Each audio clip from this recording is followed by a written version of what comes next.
Greetings, traveler. You've just landed on the Mikey and Me podcast. But fear not, for this is no mistake. No fault in the stars, no glitch in the matrix. No, I'm afraid this has all been planned, predetermined by powers known not to us. So pull up a chair and join us as we find our way together, for you are among friends. And so am I, and my brother, and Matthew. Friends. So who's everyone else? All of our other lovely listeners. All the other lovely listeners. Yeah, we've got quite a few of them now. Lovely listeners. We can admit it. We've got listeners. Can alliteration be only 2 words? I don't insult An me alliteration. Right now. I'm not illiterate. So like a word. Oh. It's whenever there's a sequence of words that each start with the same letter, like loving long legs lately or something. Oh, I don't know big if 2 black bugs bleed. I don't know if 2 words are on enough to be an alliteration. Should be so we could find out, but we'll let that mystery be. Let it be. Let it be. So we had. So yeah, how's everybody? We don't need to do any catching up. Everything been good. We just, do we anything need to be said? Life is fun. Life is fun. I was still on the journey, but interesting synchronicities. Synchronicities. They've been picking up for me. I've started a new log. What you got? Just random stuff, but random things. Not totally. I mean, not totally random. Like the movie class, film class thing with my dad wanting to, randomly watch a movie. Not randomly, but it was a rare circumstance for him to offer to watch a movie, and it happened to be one from 1972. And he didn't know anything about a podcast, and that happened to be the year we randomly selected for this week's film class. And then I didn't even realize the one that happened about 1984. That Brandon O.B. Jones had sent me.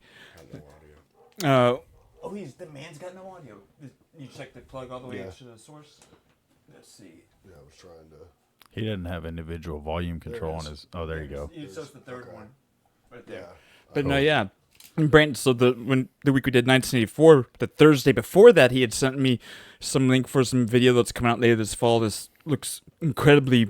Is it a video game? Kick butt, like 2D side scroller style Terminator game that's coming out this year, which was like 1984. And I did the whole thing on. My dad's making a Terminator game. He's been dreaming about. No, B Jones. That would be dope. Might be find out like, oh yeah, I dabble in game development, son. No, yeah, I remember you telling me about that synchronicity. Yeah, and there's.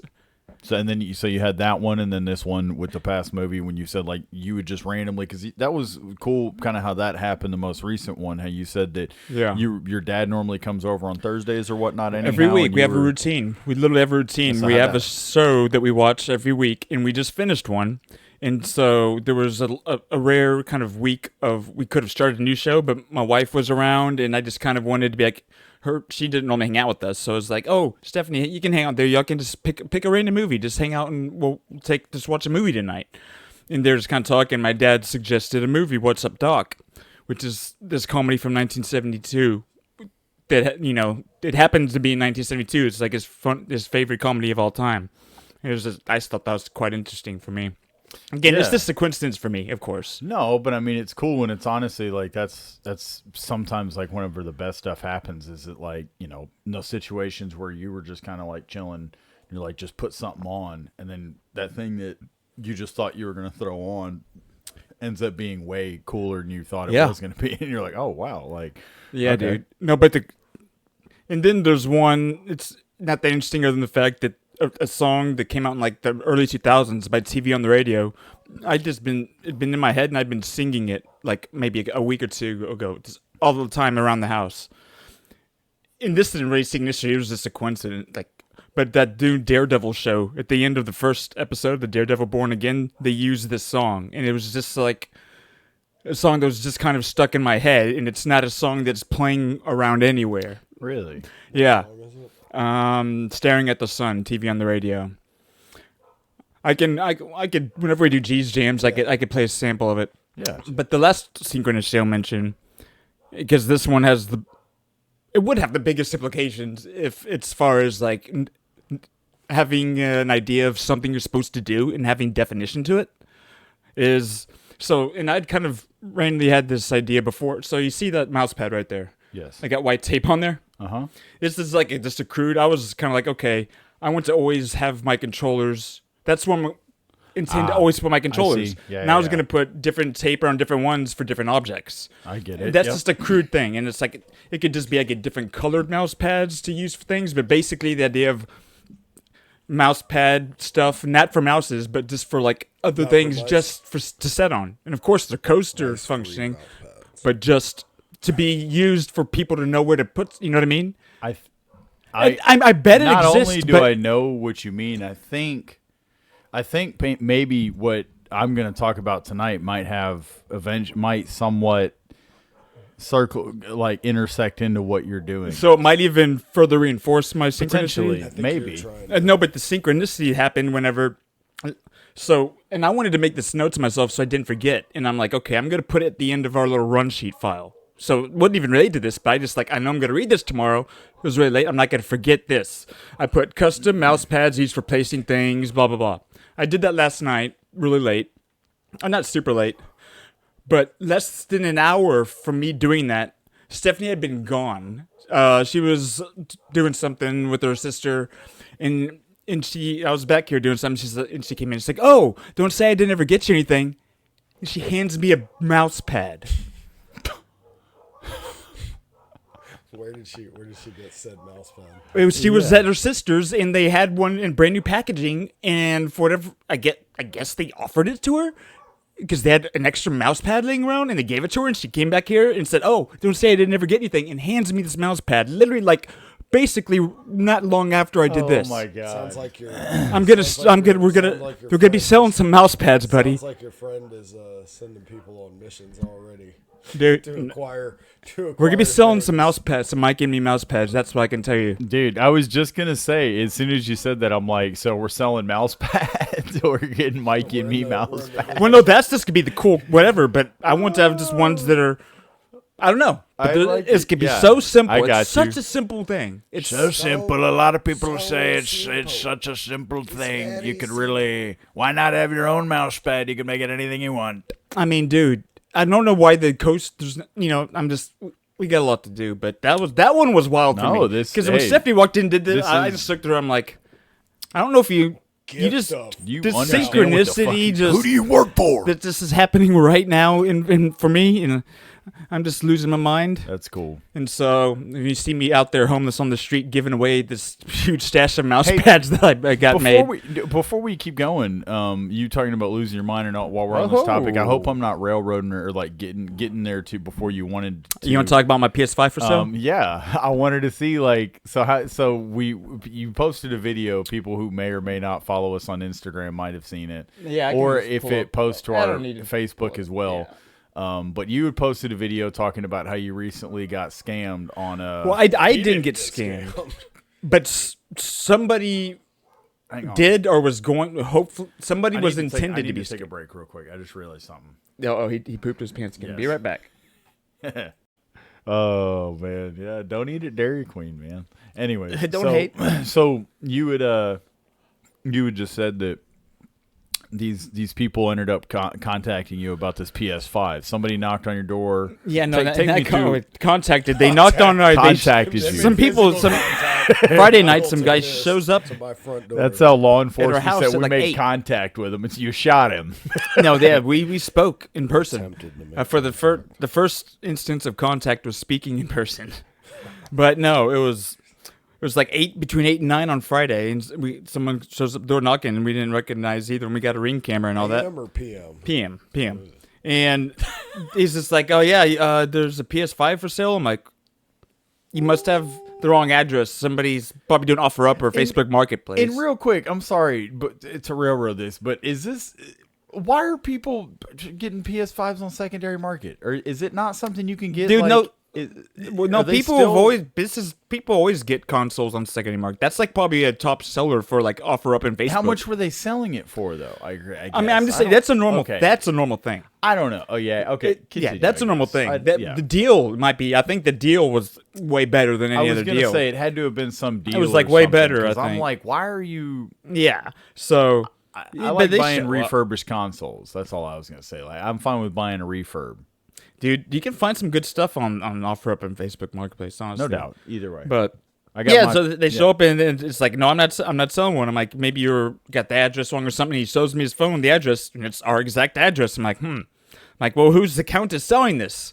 And it's some like, looked like Asian descent 20-something, said female HUY Davis. Not you. And it was some account that was new as of, the 2025, so it's a couple months old at the most. What is it? Way Davis. It just made me think of fucking, like what's it Ray called? Davis. It just made me think of the scene in Office Space when he was like, not gonna work here anymore. Oh gosh. But yeah. And I was like, no, I'm sorry, that's not us. And I'm like, you didn't already send the money, did you? I asked them. They said no. You're gonna say no. No, they said no. Yeah. It's because one of those things because I thought like, yeah, I'd lie about that. But then I'm like, wait, I'd probably kind of be mad and I might tell this guy if I got screwed because he's still, his first thought in the back of his mind is probably thinking, maybe this guy's trying to screw me. Maybe he's literally thinking doing this. You know what I mean? Yeah. Yeah. Or whatever too. Yeah. To where I thought about it more. I'm like, it would make more sense if they said, but still. Maybe people while don't he was send money doing ahead this of at your times. front door, somebody was coming around your back and stealing your PS5. Maybe Dude. that's what could have been happening. Like, I don't even And so that was weird. That was Friday night. That's kind of like, that was kind of, I did a lot of AI deep research on just the odds of this happening, what the kind of scam it is, if there's any other known instances that have been reported of this. Yeah. And I mean, it gave it enough of a definition. I can't see anything of that. There you are. It did find some kind of definition for it. Yeah. Or So like I don't know, something but it's a known thing but generally the way the scammer would get any money is If they like paid them to hold it. yes, like a deposit or like I Yeah. got other people that are trying to buy it. Somebody's about Because to a be on their way. scammer is all about if Yeah. they get $5, that's a win. It's worth it. you know. Yeah. But yeah, so but I couldn't find like any. It's not like the Nigerians. It's not like some known scam. It's very rare. It's very obscure. And the only in Australia, somebody had something happen where they had to put up a sign in front of their house because people kept showing up to buy stuff. But that was like Australia, and I think it was over a year ago. But That's all right. but what was it? Your guitar yeah. kind of like fell a little. It slid down.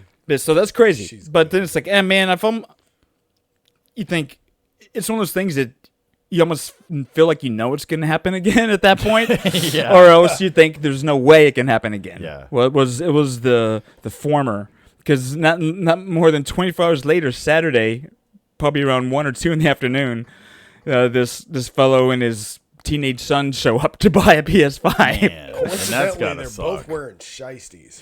That's Yeah, gotta suck. and it hadn't happened again. This is a day and a half later. I've still put up a sign in front of my house. Did you to be tell him safe. to report that like person or anything? Like, is that? Well, yeah, I said report that account. Okay. And There you go. Yeah. And I was like, okay, I could call the urgent just police lines for just reporting like whatever this is that's not 911, or I could be like, hey, I need to report something that's not a crime. I don't even know. Yeah, no, because it's it's good to illegal. do that Somebody broke when the it's- law. Yeah, and it's sitting good to around. do. It's a Yeah, good by idea to. putting my name in the streets. One, it's a good idea to do that because it's like, again, while you haven't been a victim of necessarily anything, but maybe other people have, and so you're at least putting it out there for them to figure out, okay, maybe or one guy called last week, okay, another guy called, another guy called, another guy. You just and then have that. eventually it becomes a thing, through. Yeah, if it happens one more time, if it happens a third time, I'm going third to. time time's the definitely charm. call. It is the Yeah, charm. third time call and just be like, hey, look, I don't even know how to log this. It's just suspicious, and I figured I should. Yeah. I want to get it on the record. I've got- this is weird, and I don't know. I've what's got a couple happening. theories. Yeah. So the first theory, because it's one I'm thinking, trying to think Occam's razor, like it's the simplest solution being Is the most the- likely. So because it's like, that's okay, why I don't I know said it anybody was- that would do this, but there was Ellie did have a friend who just left today from out of town who didn't have a job or anything, was here for a couple days, and we didn't even know that he was like staying here with her. It was just because they were always gone and stuff. Yeah. But and so I was like, okay, I know that she's paying for stuff and all that stuff. I was like, okay, it would make sense for him to try and do that. But then, like, would he be that dumb to not just change the address a little bit? Yeah.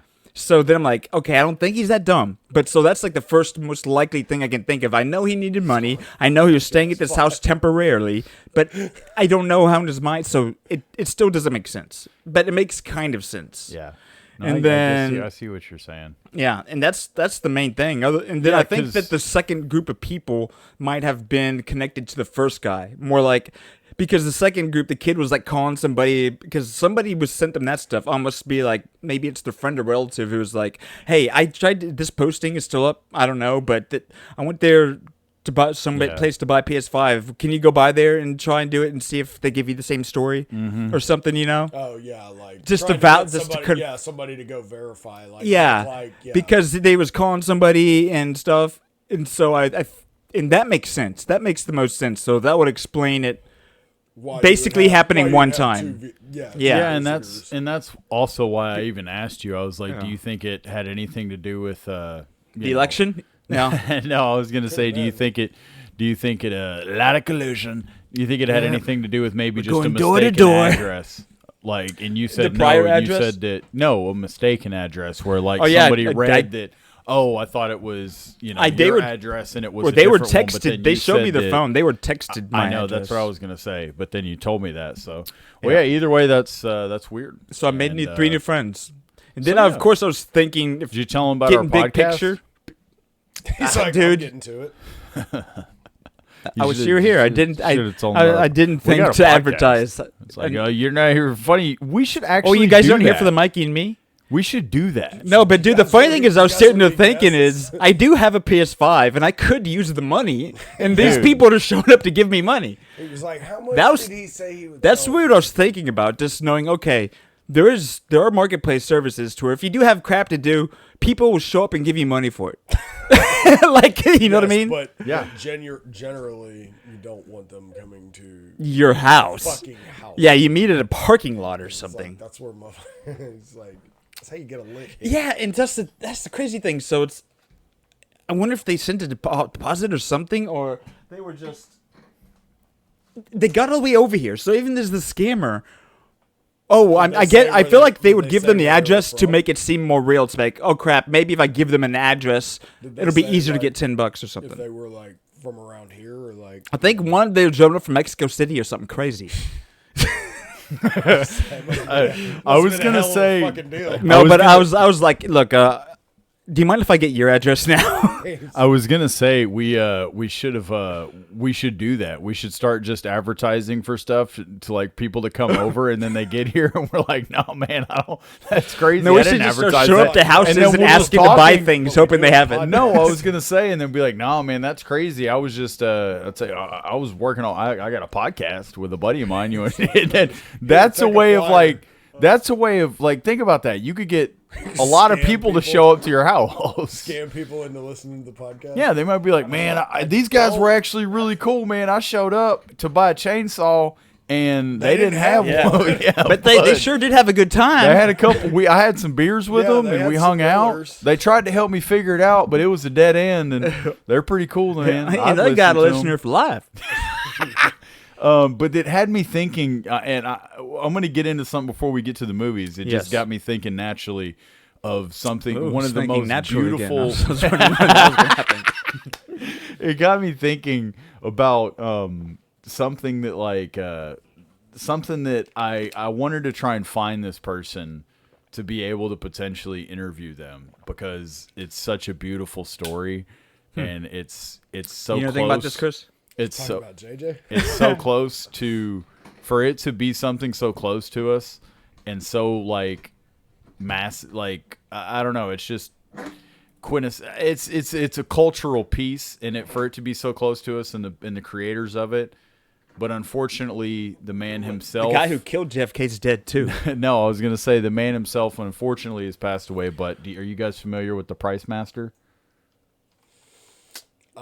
It's like the Wishmaster's brother. But the Pricemaster was in Denton, Texas. This was a guy in Denton where the Pricemaster was everything was for sale, but nothing. So do you want to show this? Because I need to do something over here. I will. Yes, absolutely. So the Pricemaster, everything was for sale, but nothing was for sale. So people would come to this. Let's see. Just So pretty this much is the same idea as the PS5. I can hang on. this This Wait, this was in exactly. Denton? Yes. That's what I'm saying. This was in Denton, but the guy who the like, one we dude partied passed at away. your house. Dude, there's a good chance we partied right by it. 98%. I'm trying to see. I don't know if I want to do the full 30-minute. Or the Yeah, 10 dude, we're not minute. going Do anywhere. the whole 30 minutes. We're not going anywhere. Where's the volume? It'll this is see when it starts. We expect to hear volume. How to Don't turn it up. It should be loud enough. derail Don't turn it up. Jesus Christ! Yeah. Bro, that seriously looks like the house on the corner. Of Dude, fucking, but so many of what's those it Denton called? houses. Have y'all I went never to seen college this? out there. No, I don't think so. Turn my headphones up. Looks like the one that Kinda, I think this guy might still be alive or something. The one dude who's like, dude? no, I don't. That's Cole. The dude filming or and like one. I think there was a girl involved with it. I think maybe one of the people filming or something. I could be wrong, but here, let me pause this and read this. Matt, you want to read that? Environments are not passive wrappings, but are rather active processes which are invisible. The ground rules, pervasive structure, and overall patterns of environments elude easy perception. Anti-environments, or counter-situations made by artists, provide means of direct attention and enable us to see and understand more clearly. Thank you. What's that mean? I don't even know what I just read. I think they call it a gish gallum. I'm able to Right, read it's that, the but I have no Pricemaster. idea what I just read. Gish gallum. There's nothing you can. Oh, wait, here we got more. Humor as the system of communications and as a probe of our environment, of what's really going on, affords us our most appealing anti-environmental tool. It does not deal in theory but in immediate experience, and is often the best guide in changing perceptions. Making people laugh can change their mind? Marshall McLuhan, the medium is the message. Marshall McLuhan, huh? Yeah. One of his lesser-known quotes. I mean, what's his most famous one? When you're here, your family? Was that the one from last week? No, that's Luby's. That's right. Oh, wait, no. Whatever happened to Ryan? They're really letting it sit on this part, aren't they? Just wait. Here we go. There's the Pricemaster.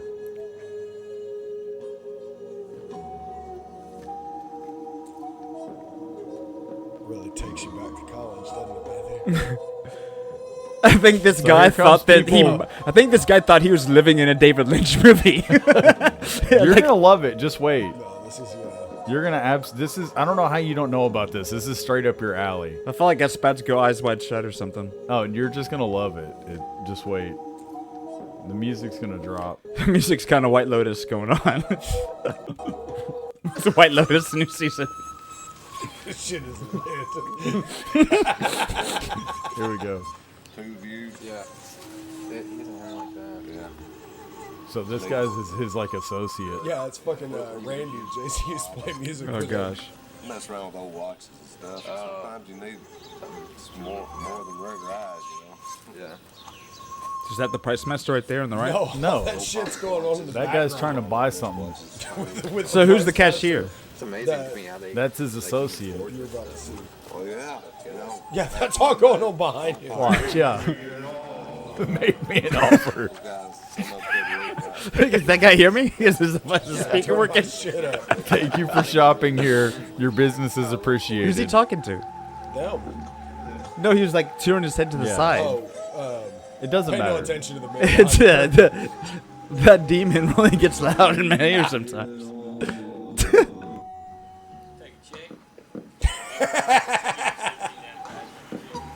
Are you- $17.95 for the. So he's the mediator for Listen.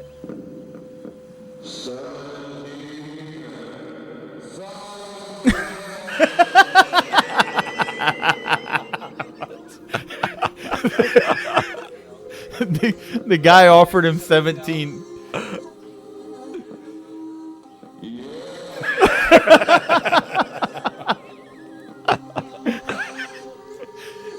But this is genius, man.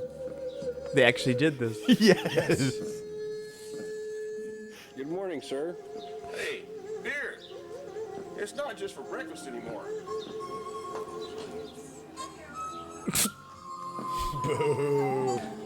I wonder how long he did this for. There's a At least hang 30 on. minutes.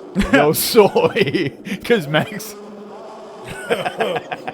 Oh, that sounds so loud. My name is the Pricemaster.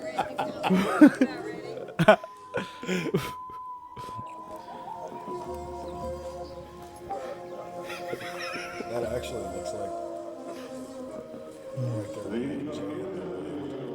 there. The communicators? You can tell these people live in Denton. It's like they're paying no fucking attention to the artsy shit. Look, that's here it going goes. on. Watch for the Bronze bronze crucifix. crucifix.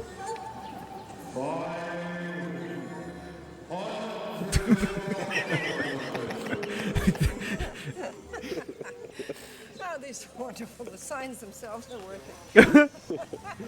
I'm glad you like it. Ah, they're hilarious.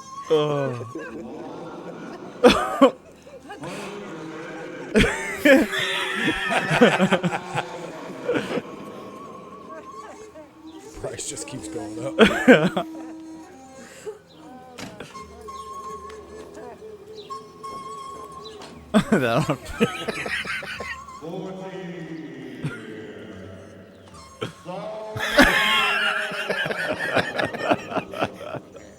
Take 5. Does he actually ever sell anything? No, that's So it's performance art. I think that's what that I was reading was yes. trying to say in a way. This So- humorous performance art. Yes, so he was just so hang on. I'll pull up one more tab here to be able to just like summarize it real quick. The Pricemaster. Like, you think it's gonna be a good price? It's like, He'll beat any price by I was- guaranteeing a tie. how does somebody dress like that? Oh, Oh wait, my God. what the Wearing fuck? the same outfit Deontay I'm on Wilder Google. wore Wait, what was, the fuck just Oh. happened with that? It's because I got my VPN on. Wait, can I Nice. go? Oh, so if I hit, so can I search from here or no? Yeah.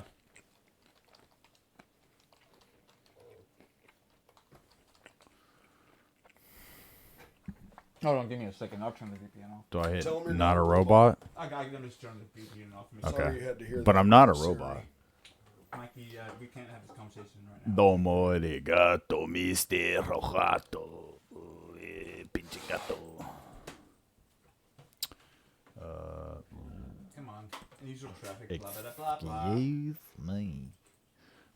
So yeah. Oh man, I forgot to tell y'all what the weather's like. It's kind of nasty.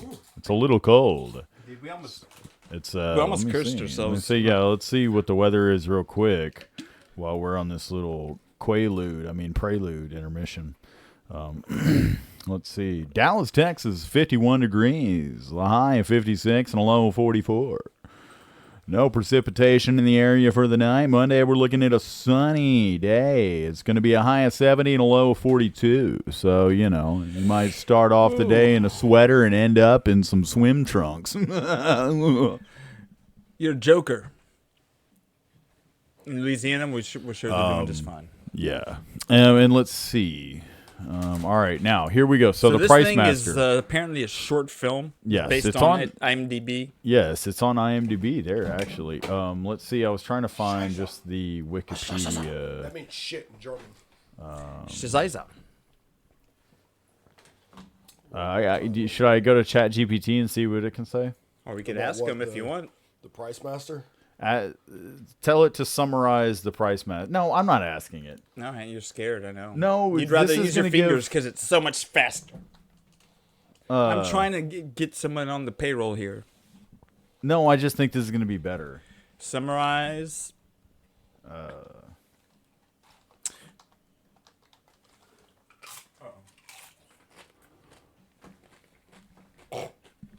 See if it finds it just based off of that. I was laughing at Matthew's attempt to clean that shit up. Not you. Second time. Evaluating the query. Fifth time. It's really thinking, man. Do you Well, got because it? actually I'm using a model that's not. Oh, I was gonna. You're using a okay. different model. All right, man. Thinking pretty But good. it's a smarter model. All right. Okay. Here we go. So it just off of that, I said summarize the Price Master, and it says the Price Master is a 30-minute performance art video shot in 2001 Denton, Texas. This unconventional Probably for garage his sale. freaking college course because they had the RTVF program. I bet it was like a graduate course. That was this movie. I bet. Probably. This unconventional garage sale, mysterious masked figure dressed in a jester-like attire presides over the event. Rather than tagging its items the conventional prices, he responds to every offer with outrageously high counteroffers, as you just heard. For instance, $5 offer might be met with a $500,000. Let's see. It's so there's a better. I saw like I was searching for. Let's see. Maybe it's just in the. Let's see. It could just be here. Yeah, this is probably better. Yeah, just in the description. Quote: Everything is for sale. Make me an offer. The wonderful the wonderful mantras of the prophet and captive market capitalism. I.e. American-style corporate capitalism echo pertinently on a crisp winter day in Denton, Texas. Fast house. In newborn hours of what? The great decisive 21st century members of the hallowed frat house look on and document the unfoldings. What the? So yeah, right here, this is where it says like the Pricemaster played by Nathan Austin, R.I.P. Filmed by, and I've looked some of these people up, trying to find them. Rick Barry was a governor. I looked these people up trying to find them, and see if they, to be able to interview them. No, but the Pricemaster unfortunately has passed away.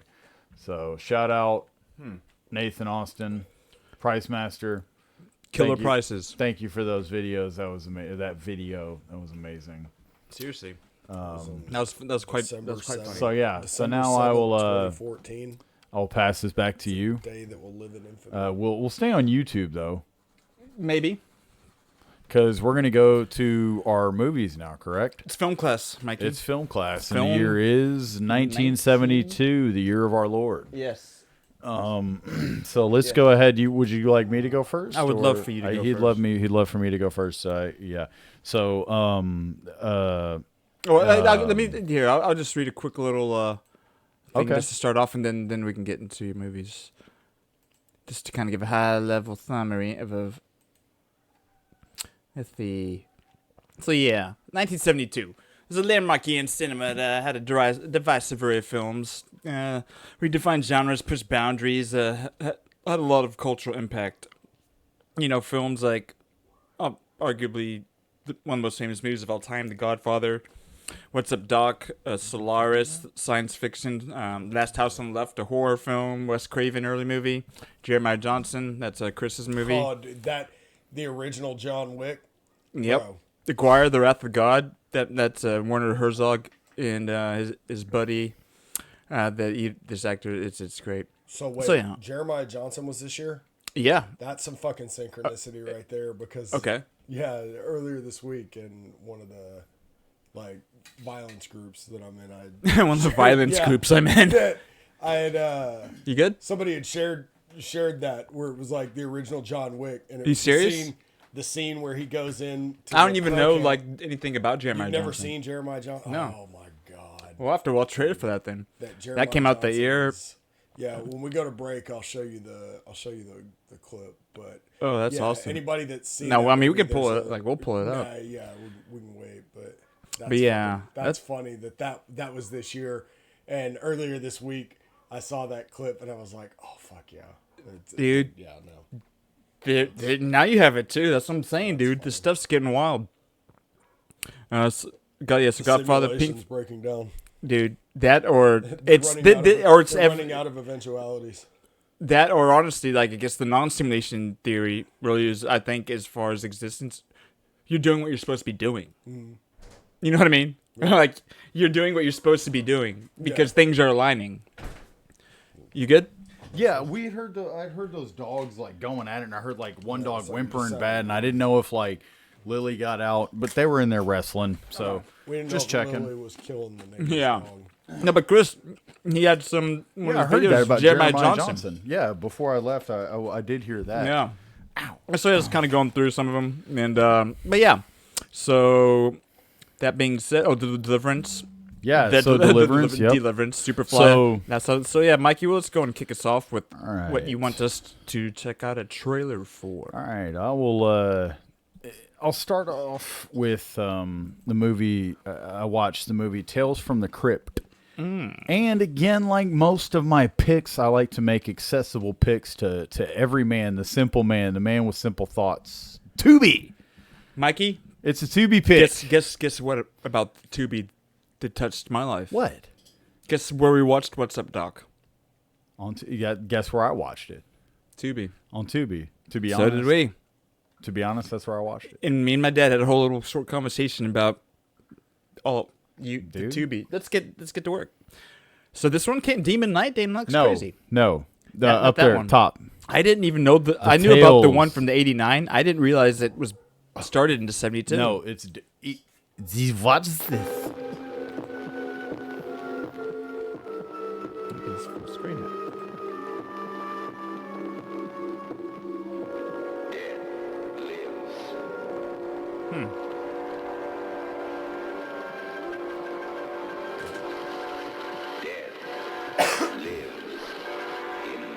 Tales from the Crypt. Do the laugh. Oh. Welcome to the Crypt. Was this the first time you watched it? You are invited on a guided tour of a world of dark Did you know about it existing? where nightmares I didn't. I knew the '89 one. I didn't realize the one went back this far. I'm glad you watched this because I saw it on there. I'm like, well, that's Mikey's job to watch these.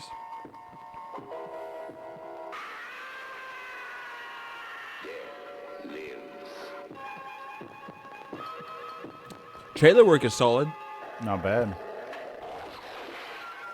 Cujo. Razor blade wall? That's like solid, dude. But so yeah, is this seriously? Yeah. The vault of horror is about to open. Shit was good, dude. Learn its terrifying secrets. That dude's just sleeping. So is it like is it a series of short little like film? Yeah, you can tell us about it after. From the Crypt. That's cool. Nosferatu. Perhaps you. Peter Cushing. That dude didn't age well. Peter Cushing? No, Or that guy? The death that's looks the great. Crypt Keeper, isn't it? That's not. That's Oh, the yeah, Crypt that's Keeper. right. Yeah, That's yeah, what I yeah. was about to say about 10 years later, he That's looks true. like. I see what you did. And then this next one is a movie that I watched with Chris, and it is Across 110th Street. Shout out to that song, by the way. Across Put that one- 110th Street. Yeah, Across 110th Street. It That's, did Bobby it'll play Womack. it in the video, Bobby I bet, Womack probably. song. I have a feeling. that version of it. Not Bobby Womack, dude. Or It's it's, the trailer. Trailer, yes. Well, thank you, Mikey. Yeah, thank you, You Matthew. know what? I'm gonna tell you. I'm gonna tell you a Thank you. secret. Go down lower. Thank you, Matthew. I will get. I'll figure out how to get to the Up there, trailer. that one. That's good. No, hi. The first one. You're right. Okay. Thank you. This is 12 years old. It's too old for us. This trailer sucks. It's kind of I'm kidding. distasteful. It's It a good. has. Just look, you'll recognize these people in this first scene. One of these people. Guy on the far right. Maybe he will. Him. That's Ed Asner. Guy from Rocky. Yeah, he played Yeah. the trainer. Oh, No, it's what's her name's sister. Oh, Her brother. I've never brother. seen Rocky all the way through. Yeah, It's So Adrian's brother. Oh yeah, timeless. That's a great actor, right? He's been in other stuff. He's a good actor. I believe he is. this. Oh, I didn't show him with the. That dude was from South Central. I believe. That's The Whispers driver. from Or Hoodlum. Bozy drinking his juice in the hood. Brow. Remember Hoodlum about Bumpy Ah. Johnson with Lawrence Fishburne? How'd you like it? It was good. It was. I mean, it's That like was a a good good. movie. It's a good gangster watched it with him? movie. It's There like we a go. good That's what I'm talking. That's what I'm talking about. because guys. it has a. That scene right there where they're trying to get away. Dude, that looked like is Paul pretty Schaefer. hilarious. Yeah, the For a second, right there. CBS Orchestra. I'll talk about it in a second. they Oh, yeah, yeah. They're gonna play that whole scene and like, Hey now.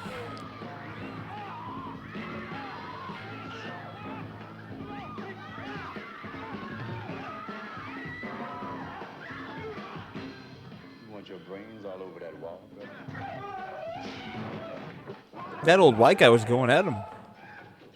That guy right there on the right is he's a big time actor. No.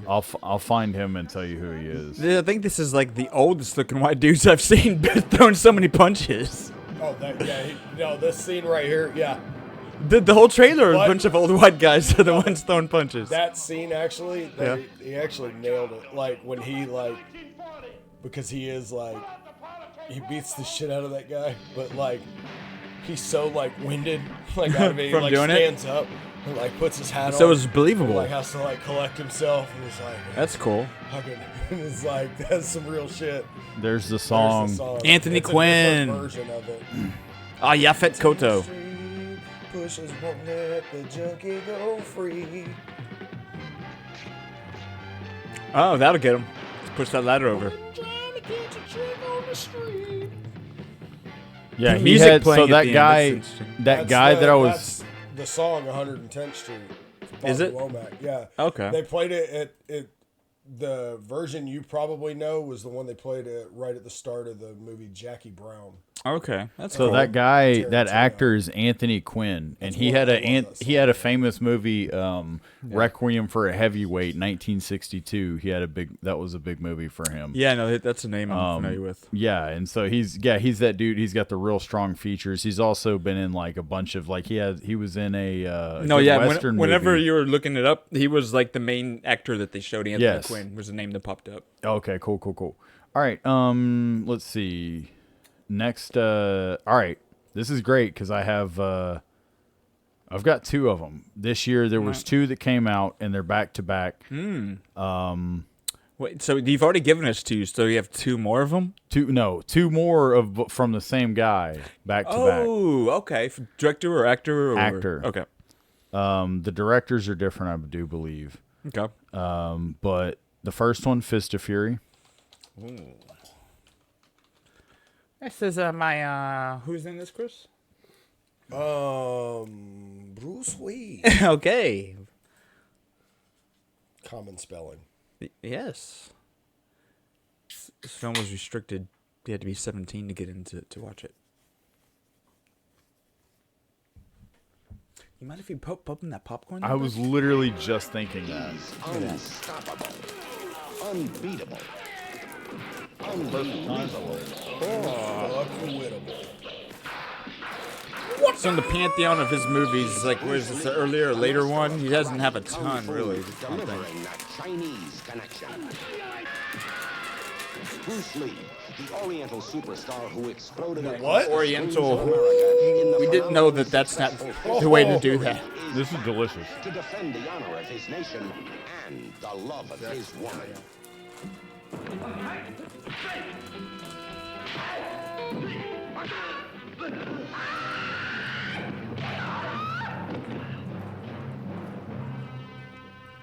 This is a great fight scene. It's playing 2001 Space Odyssey music.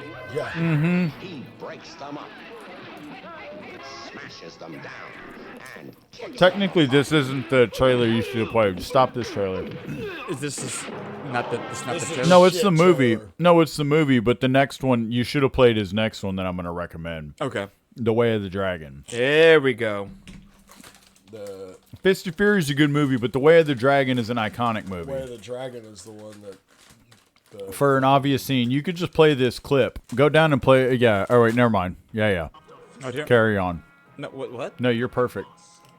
I don't know why it. Let's talk about that. No, he's good. You can play that first one. This is a good trailer.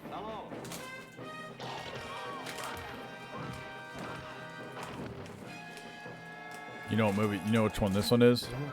Yeah, I knew what it was. It's not the one with Queen Abdul. That's Enter the Dragon, right? Queen Abdul Yes. Jabbar. No, that was that's Enter. Game of Death. Oh, here it That. is. Yep. Chuck Norris. Oh yeah. Chuck Norris was 17 there. That's who I thought that was in the other scene too that he was fighting. That was the guy. Carlos in one of his Norris. books or whatever, where it was like, or that he talked about how he loved having that guy in his movies because he could take a ball shot. And in every fucking movie that he was in with Bruce Lee, he gets hit in the nuts, and so it's fucking hilarious that like in that preview He gets hit he in was the nuts. getting punched in the fucking balls. He's doing what he gets paid for. Hey, where's our ball man? Yeah. Tank guy. This is a movie that like can I say one? Well, I probably shouldn't because it's probably going to be in yours. No, I'm. There's not a. I was I'm going not to say doing a long I didn't list, necessarily see it, but I got because if I you kept did, trying to it'd be watch cool if you it. did. Okay. I kept trying to watch to it, start but I with? could not find. I could not. I could find the copies of it, but it was not working. I could Okay. not ever get it to work. I could never get it to play on any of Then I them. probably didn't and I couldn't watch it. find it anywhere. You've seen it, I know, because I mentioned it. In Slaughterhouse-Five. Yep. Kurt Vonnegut. That was the one that No, that came out. Crazy. when he brought So, it up. Yeah, I figured. I kept Wait, trying to wait, watch it, and I kept no. It was a good book. Did you not know it was on this? It came out in '72. I though. didn't come across. It was That's crazy. funny because when he brought it up last week, I was like, "Oh, that'll for sure be on Matthew's list." Well, yeah. It's like I haven't. I'm not doing like the longest list as much as I am just like picking a couple and No, then. yeah, But because I've seen it and it was. It was a cool movie. This one for me was one of those that's like the book really. I mean, it was interesting, and plus I was really young when I saw it. yeah. I was like 13 or 12 when I rented it. So I got two more then. The one, the mechanic with Charles Jason Bronson. Statham. Yeah. Yeah, well, the It's the Jason original. Statham is the. It's a remake of this? Yeah. Of course it is. Fucking Well, Charlie fucking Bronson. Charlie. Back when- And this guy was Men were 18 when fucking this came men. out. Oh man. Yeah. Name is Bishop. He's as methodical Who- Fucking Bronson. as precise. Who's the modern Charles Bronson? Has there even been one? Brad Pitt might be the closest, but there's nobody. no. He's Oh, not. There's He's got to nothing, be not unattractive. Or not unattractive, but he can't be too handsome. No, I was gonna say no. The modern Charles Liam Bronson would Neeson? have to be closest to our boy Josh Brolin, dude. Or Liam Neeson. There may not be time enough for conversation. I'm not some wild Cleveland shooter. I don't cowboy.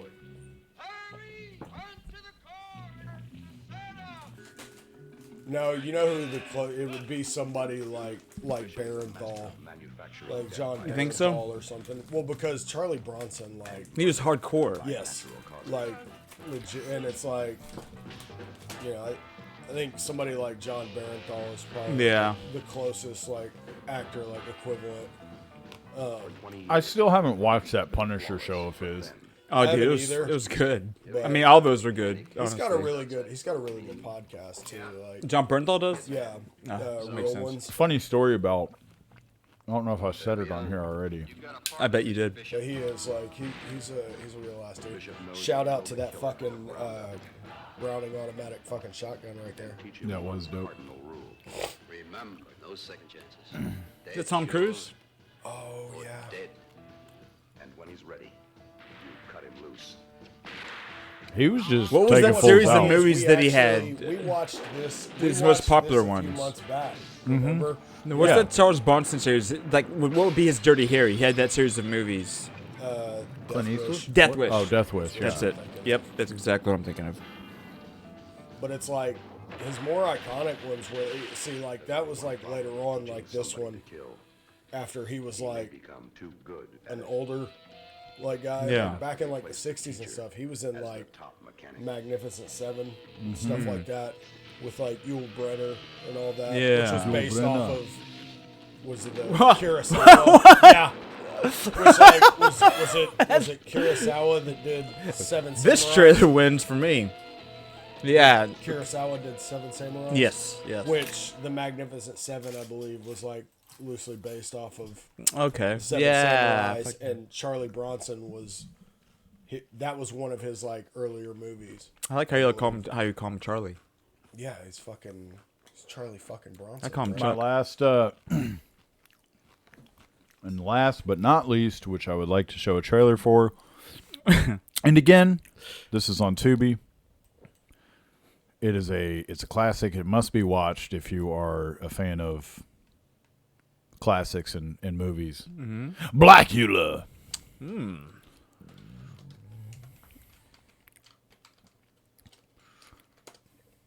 Blackula trailer. Blackula was not playing. I will tell you that which one do we want to do here? We got the second one, the Rotten Tomato one. Rotten Tomato. Is it say? What does it say? Rotten Tomato. Yeah, that one. Right there. Okay, Rotten right Tomato there. Classic trailers. 2 and 3 were both.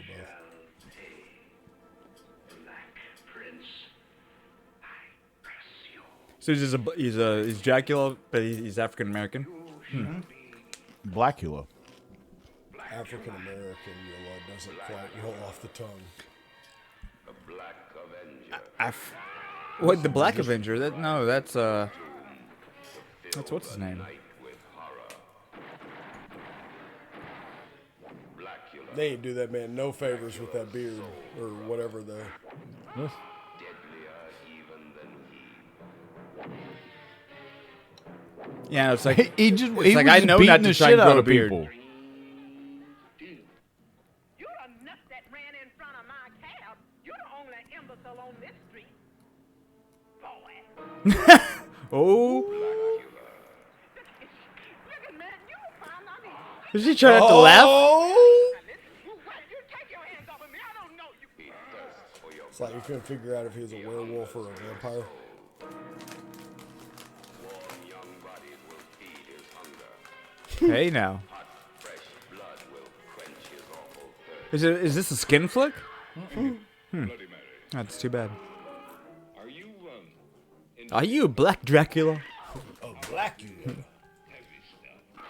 What do you think of vampires? Vampires? Can you dig it? They're possibly the most He kind of looks like Neil deGrasse Tyson. I think vampires are opaque. Did you watch this one by yourself, Mikey? Yeah. Good man. You didn't. No one wanted to watch it with you. No. You didn't ask Actually, your dad. there's one more. There's one more we should watch. Yeah. Wacky Taxi, 1972. Waxy text. And then it's on you. Oh, that rhymed. I wish I could do that. Oh, this is that Jimmy Fallon and Queen Latifah movie. I'm going home. Probably. Be singing. This is a remake of Driving Miss Daisy. You'd probably like this, Matt. Yeah, you actually Johnston would. is Pepper. Oh, it's what's his name? Adventure yet of man and his machine. Fester or whatever. Gomez. Gomez. Yeah. Pepper is a got you, bro. papa, devoted to the family game of love and That was a understanding. putback.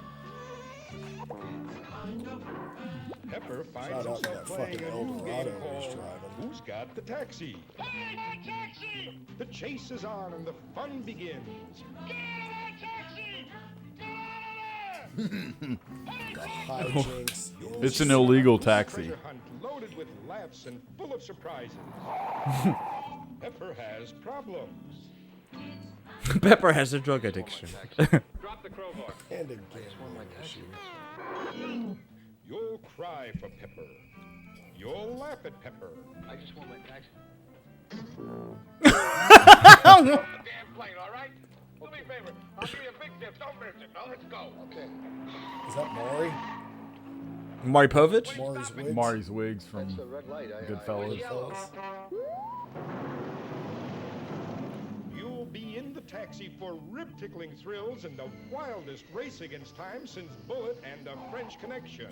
It's a trip you For won't fans of the French Connection, Wacky Taxi. Yeah. take the ride in Pepper's Wacky Taxi. You enjoyed Funny, it? though, because Yeah, it was funny, that was dude. like those are like the.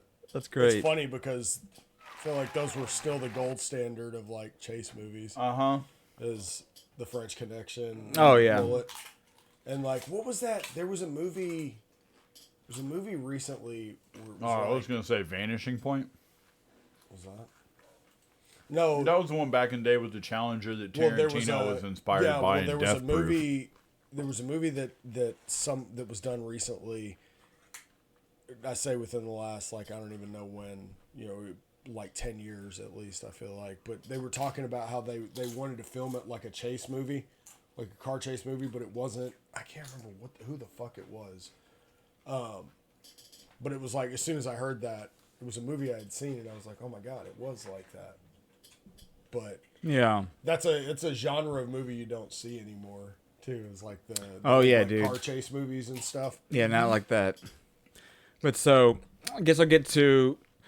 Well, I'll show a couple. I'll show a trailer for a movie, kind of a one-off that I watched it, and this is actually one of a sci-fi movie that I remember always seeing at the video store, Chris, but never the one that I never actually rented.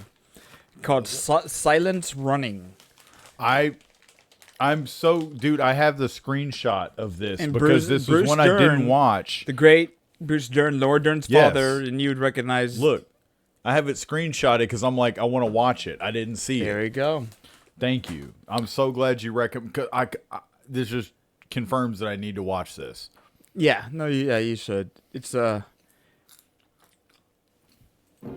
Yeah, Bruce pretty Dern's prescient. the dude It's, from. it's pretty forward thinking because it deals with It's funny like how, the obviously, forests and those like are probably plants of basically the plant or Earth is just basically consumed them all the resources and the only trees that are left. Forests, the plants, the growing Prometheus things or doomed to whatever. extinction on Earth. Yep. Isn't that, am I thinking of the right thing? Prometheus? Wasn't that- I mean, it's the Alien movie. Yeah, didn't they have like a... I mean, they weren't like preserving the last of mankind's you know- forest or anything like that. He's the dude from. And I know he's been in a lot of Sam shit, Rockwell. but he's been in what's it called? Once dude. Upon a Time in Hollywood, where he was the old man. He was like, "I'm here. You're on Spawn Ranch." I can't hear shit. Silent running. Spawn Yeah. Movie Ranch. No, yeah, you recognize, and that's Laura Dern's dad. Yeah. Every moment That's bringing crazy. its own danger as man explores the mysteries of an unknown And really kind of- universe. Not unintentionally, but it has like AI elements where he's just becomes friends with these robots because he's all he has left. That's pretty cool. Right there. Oh yeah, I see. Dude, I definitely want to watch this. Yeah, it's like maybe like one of the first big tree hugger movies. I don't know. I mean, it's It like might you know, be, yeah. Meet the almost human drones, amazing companions on a journey beyond the stars. What's the phrase? That's Matthew. Very human-like. That's Matthew right there.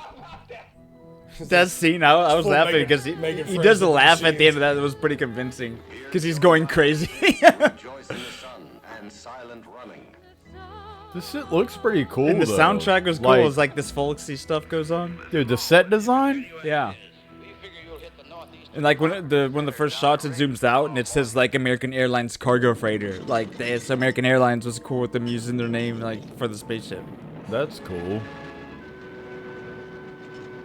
It would have been funny if it was Braniff.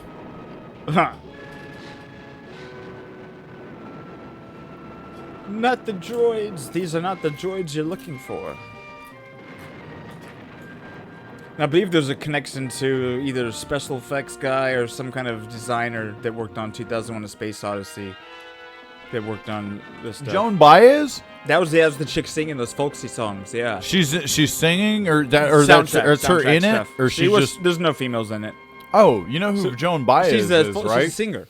Yeah. Yeah, she's on the soundtrack. That song. Okay, she Yeah. sings the song "The Night They Drove Old Dixie Down." Virgil Kane is my name, and I drove on the damn. No, it's a great train. song. I'm pretty sure Billy's probably covered it. Yeah. That's her, Joan Baez, dude. Yeah, dude. So Silent She's Running. the mother of. Didn't she also Javier do Baez. No, hold up, time out. Didn't she do "You're So Vain"? No, that was it was not Joan Baez. That was No, Carol Simon. yeah, Carly Simon. Carly Yeah, Simon. yeah. Sorry. You're so vain, you puppy. You know who they think that song was about, or who? Yeah, they- what's his name? Who they think? Me. Who they think? I thought who the they song think- was about me. Time out. And Chris was right. You know who they think? You're So Vain is singing about. Time out. You know Who how I'm she trying to wrote that say it. song about. Yeah, but you know how I'm trying to. Who they think? I think it's like a documented She known thinks thing. the guy that thought who they think the guy Who? that thinks the song was about. James Taylor. I'm sorry. Sorry, JT. my bad. JT. James Taylor. Yeah. So But Yeah. the thing Sorry, my is, it fault. We'll keep actually going. was no, Chris. I was trying to That was figure it? out which. Yeah. So the song, they think the song was about James Taylor. Yes. Yeah. Okay. That's it. That's I what was he was just trying trying. to say. I was just. Like, It yeah, wasn't no, that I was trying. I was trying to say it in a more clever way than just no, than that. That The was guy all. that probably I thinks got the you. song Yes. is about him. Okay. Yes. There's a guy that. That's it, because the James song's Taylor- yes.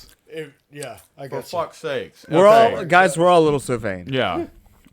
So that's the trailer. Then I'll just gonna get into a couple movies that'll be. A big movie came out this year. I'll go the bigger one first. The Godfather. A little movie called The Godfather came out in 1972. So to get to The Godfather, it's a landmark year, landmark film, right? Let's see. So crime. So Francis Ford Coppola. This is kind of what really put gangster films on the map. So this is a movie that, The Sopranos, all this, Goodfellas, all that stuff. This is the first one to do got the- Italian mafia like, mobster whetted stuff the- like this. Whetted the appetite.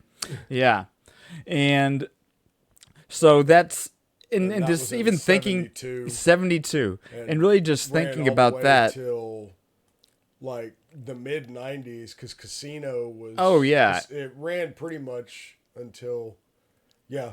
Yeah, it's crazy. Mid-90s were the big. Yeah, it's a good. So it moved beyond typical gangster tropes and explored the complex themes of family and power and morality, which all those kind of elements that are just common in mob shows, mob movies. It had a performance-driven narrative and ensemble cast, right? So, definition of performance-driven narrative is a film where the story is primarily advanced and emotional impact generated through the actors' portrayals of characters. So it's not more like the events that are occurring, but the actual acting behind what's occurring. And so Godfather prioritized nuanced character development and acting, which, 1972 wasn't a common, if you get to see the trailers and everything you watched, you can kind of get that idea. Another point, Mikey, visual storytelling and mise-en-scene mastery. Well, see, there it is. I just told you about that. Yep. And again, as we learned a couple weeks ago, mise-en-scene, arrangement of everything that appears in the framing, from actors, props, setting, lighting, and composition. So Francis Ford Coppola and cinematographer Gordon Willis, they created a very visually rich film. And some of those movies you watch, and it definitely takes you into a whole different world convincingly. So that's what I love about the movie Once Upon a Time in the West, is the mise-en-scene. There you go. Is the That's it. Just the total ambiance of all. That's Yeah. And then there's auteur, auteur. It's like you see, like artist. Auteur is kind of like they might, if a director is referred to as an auteur, this is kind of a seminal film for that whole theory, where it kind of says that the director should be considered the author of the film, because and that's, I guess, was the thinking before to an extent, but not as much as it is now, to where the director is the artistic vision, and there's still movies where directors get hired and the studios might have a say, but this was more like not just we're hiring a guy that knows how to do the job to make the movie we want. This is a guy doing the job to make the movie he wants. Yeah, he literally made the movie he wanted in every way without exactly compromising or doing his best not to. And so revolutionary cinematography, right? And so the new word for this week is chiaroscuro. Chiaroscuro? Chiaroscuro. Yeah, it's not on here, but it's on another thing. But it's low-key lighting, so which translates roughly to what we call low-key lighting. So it's the style of lighting that emphasizes shadows and high contrast. So just kind of that overall kind of dark, vibe that they have, where the Godfather. It's like what David Lynch played on an Eraserhead sometimes. Yeah. It's like the overhead lighting, interrogation room. Exactly. Shadows. Exactly. High contrast to create some moody or dramatic atmosphere. And so that, that darkness of the whole scene environment is kind of representative of just the darkness and just the absence of morality, in the whole world of crime. But so yeah, The Godfather. So I was gonna say something about the Godfather that Chris has mentioned or whatever. He told me about one time was the scene where the guy, who is it, Luca Brasi's character? What was that? Yeah, it was. He was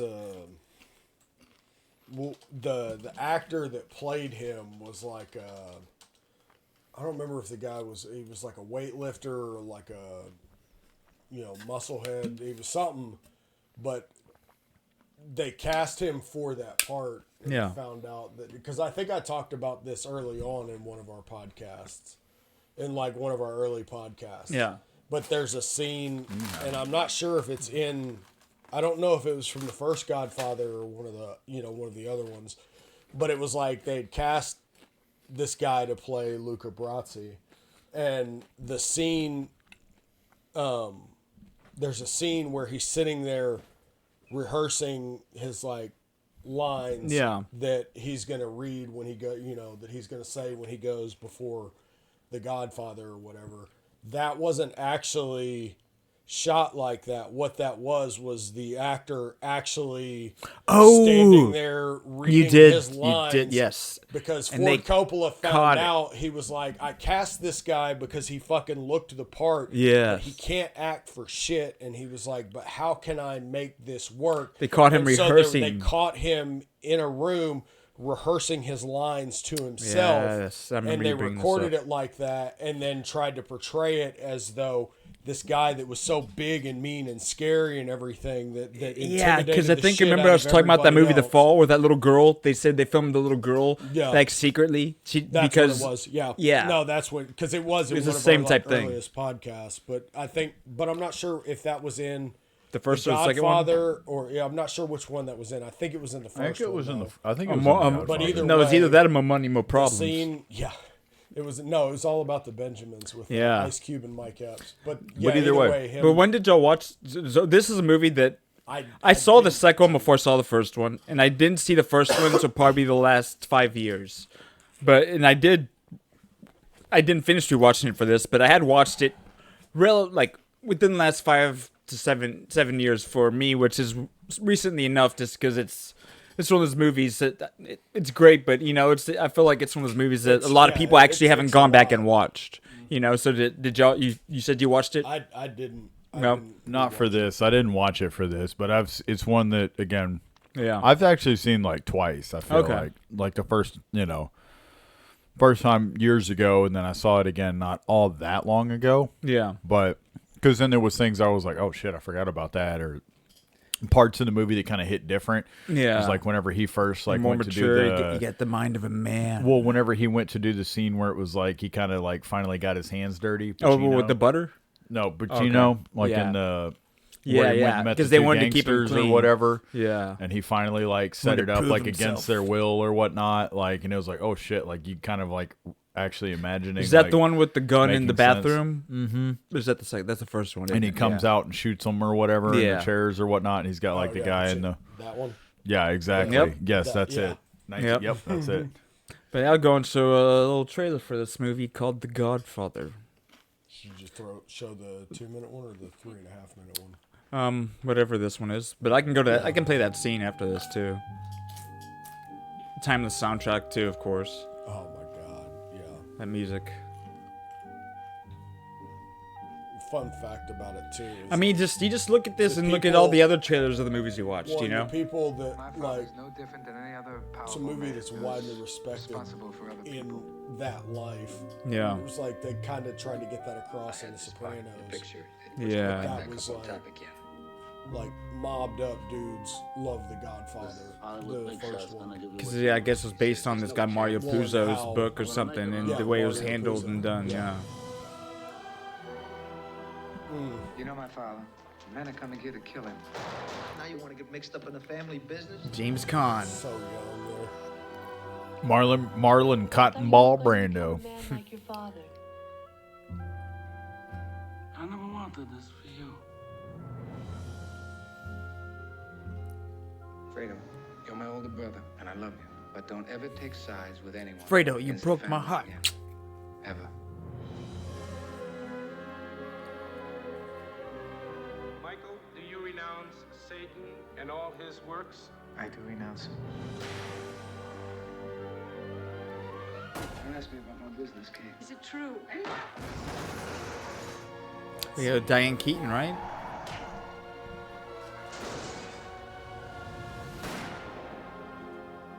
Leave the gun. Technical only. Yep. Yeah, the closing of the door. That scene of that happening is just in so many different. I loved it when they did it in what was it, the second Deadpool? Whenever he's at the X Mansion and all the X Men are in the room and they close the door on him. I'll just go to that scene real quick. Let me see how long it was. The bathroom one.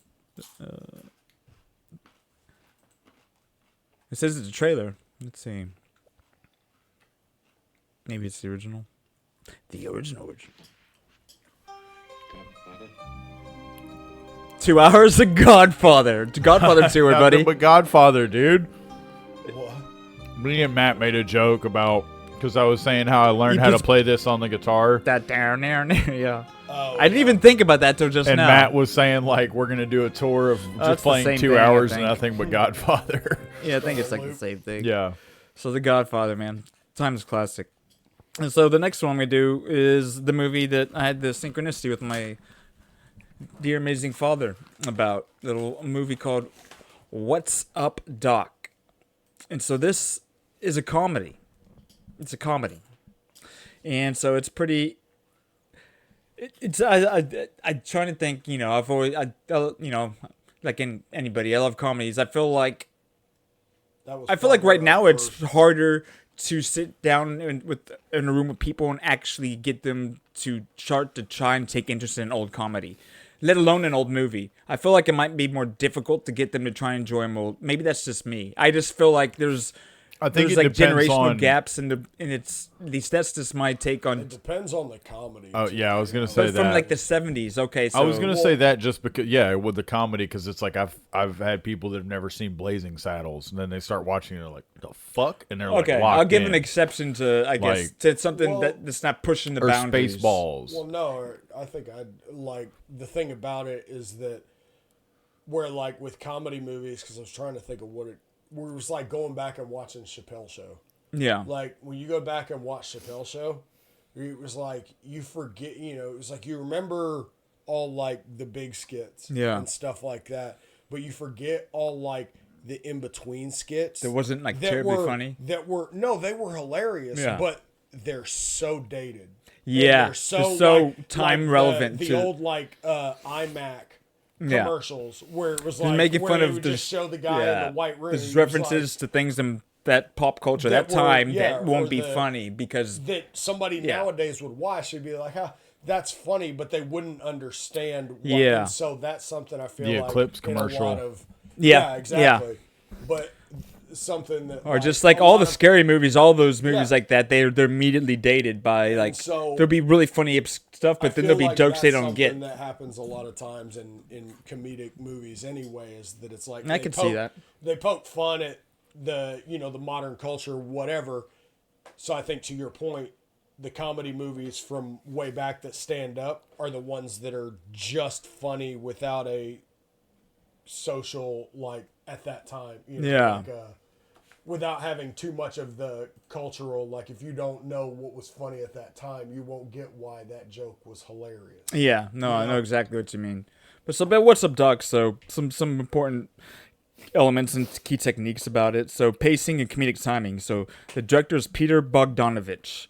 And it really was like masterful command of pacing and timing. It's one of those movies that it really wants it from the beginning to the end.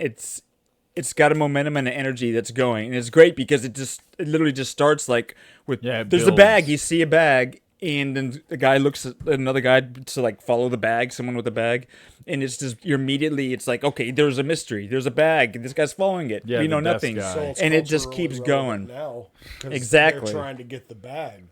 Yeah, and so in comedic editing, right? So there's a lot of swift cut edits during chase scenes and comedic set pieces, where it's just again some commonplace where it's just like something really funny's happening, then it just cuts. Like Lonely Island guys, or Andy Samberg and those guys. Whenever it'd be something funny, you think a hot rod, dude, just be like something funny, haha, and then it just cuts. The scene's just over. Yeah, I found some fireworks. You guys want to light them?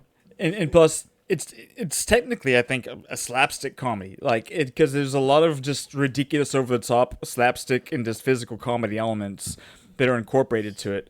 And it has the idea of a straight man comedic foil. So like the Ryan O'Neal, the main guy, who's also might be known from Love Story, which I've never seen. I was gonna say I knew he was from that movie, but he reminded me of somebody else because Love Story was in a year we just covered, like two things ago.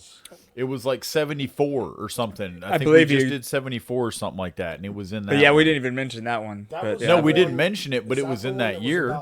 Tipper, yeah, no, it was. Okay, he wrote that book. Yeah, it was about Al Gore. And Yeah, Tipper. so he didn't play in it, but yeah. So, and I guess this is a rare comedic thing, but he was the straight man to Barbra Streisand, who was the comedic. Like her performance in this movie is phenomenal. She did a great job. Like she looks great. She sounds like, but she's funny. She's very freaking funny. Yeah. And I just think of all the female comedic actors that have come. Like if they didn't know about her, like she paved the way for a lot. Especially having like a female kind of lead character being funny. I mean, they've existed, but this was like a big thing. No, and yeah. Yeah. Keep going. I was just gonna say I'm trying to think. There was because I watched it and there was somebody. She reminds me, like, there has been a modern performance that reminded me of, like, her character in that. Yeah. And I can't, it's so like... So you watched the whole movie? Yeah. Okay. And to me, it's did you honestly find it funny? Or was it kind I found it funny. No, I I found it funny because, like you said, immediately, like, she goes to the one lady checks in at the hotel. Yeah. The guy sees inside the bag. He's like, my lord. And then, he looks at the other dude sitting there and he's like, hey, you can fucking follow that lady. Like you said, immediately they build this, like, you're like, okay, what's in that? What are they doing? This guy knows there's a backstory. Like, Fiction, and so, it builds from there. But there's somebody, like, there's a girl character that I feel like, I don't know if it's one of the, I don't know if it's some, like, girl from a show. But there's Sarah somebody Silverman or something? No, it's a better performance. It's a much better performance than like a Sarah Silverman in a or recent like movie. Yes, or like a TV show. Again, I'm trying to think of the way she played the character of being like almost Kirsten Dunst in Fargo, sort of in a sense. Okay. Because Kirsten Dunst in Fargo was very just like she compartmentalized to an extent and was like, okay, what are you worried about, silly? Like we're just gonna do this, and that's kind of like how she came across to me. Like, oh yeah, I really did like Kirsten Dunst in Fargo. That was actually one of her best roles, I think. Yeah, in the best season for me, honestly. Yes. Yeah, dude. Which one was season 2? Oh no, my favorite. That might be 3. My favorite's 2, but I can't remember if she was in 3 or 4 then.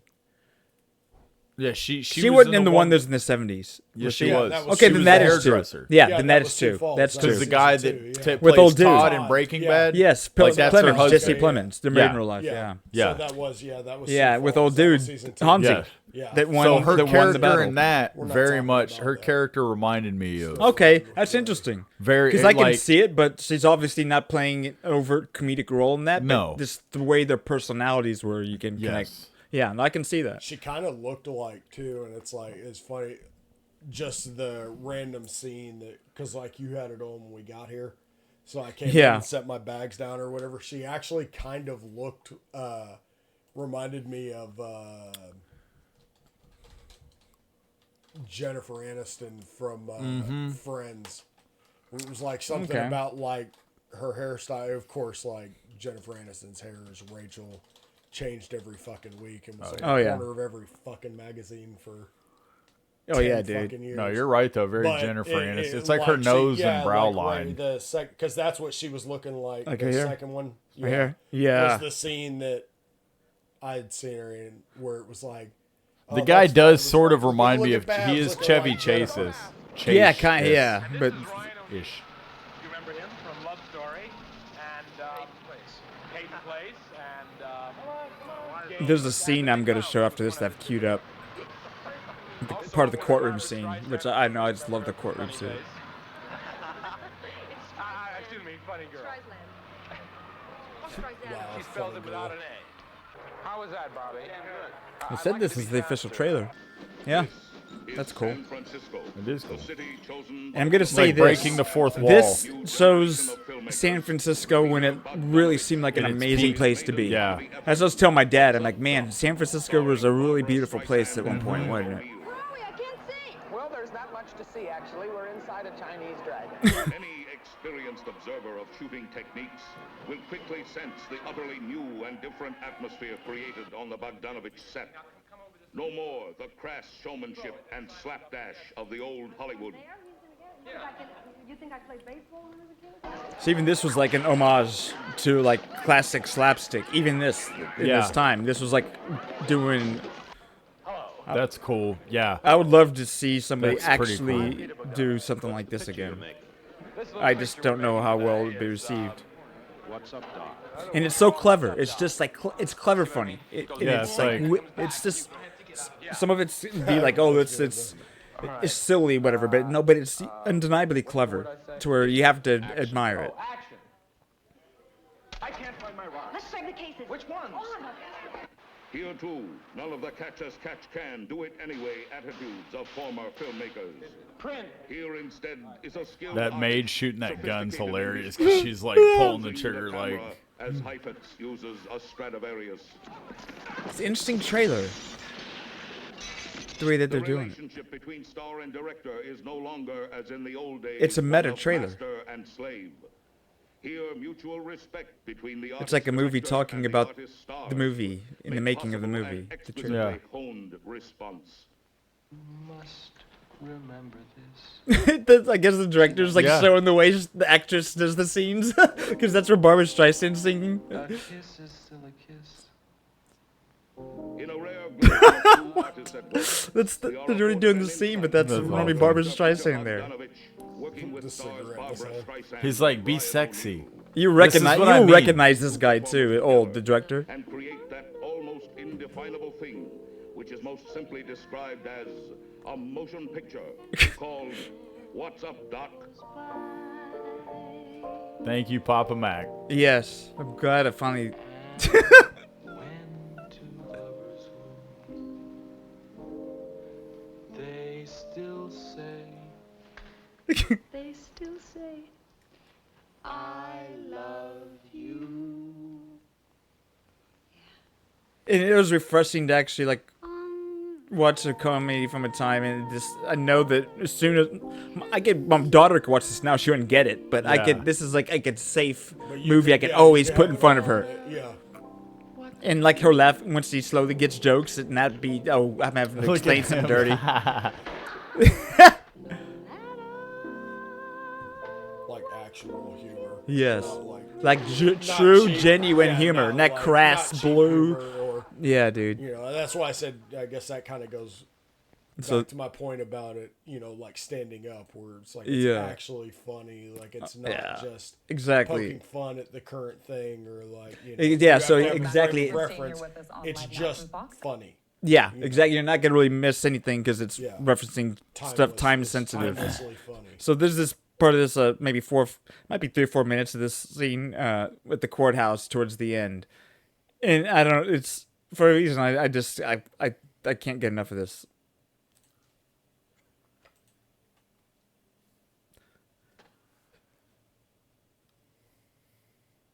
Look at them. They're a foul and depraved looking lot, bailiff. Those are just the spectators, Your Honor. Oh, of course. Get on with it. All right. Hey, all those present, let me know court is now at 7 Let's play the 30th of July, 1972 is all about the back for presiding. He scared himself. Now, I don't want any noise tonight. I don't want any disturbances or demonstrations of any kind. I want peace and calm and order. Luden's cough drop. Any nonsense of any sort, I will be merciless. Merciless. Is that clearly understood? Do you think they understood that, bailiff? Yes, sir, I'm sure they did. Let's get tonight's horror show on the robes. Sure, all right? No, my honor is not feeling all right. My head is pounding, my metabolism has practically ceased to function, and my nerves are completely shot. It's too bad, sir. Do you have any idea what it's like to sit here night after night and watch this endless parade of human debris floating by? Sir, of course I have. Oh, no, you don't. You don't have to make up your mind whether to put them away in some ghastly hellhole. He starts talking about the pills. Turn them all loose to commit some other hideous offense. I'd like to send every one of them to an island somewhere. It's like small claims court. I'll turn these off.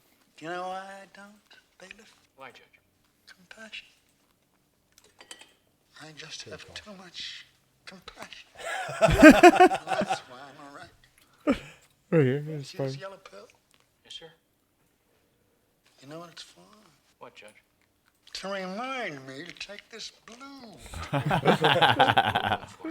right. I forgot. I don't remember. They're afraid to tell me. They're afraid to tell you what your own pill is for. I'm gonna wait till there's one joke whenever the lady says something. He's like, unbelievable. I don't know if you remember, Mikey. Oh, yeah.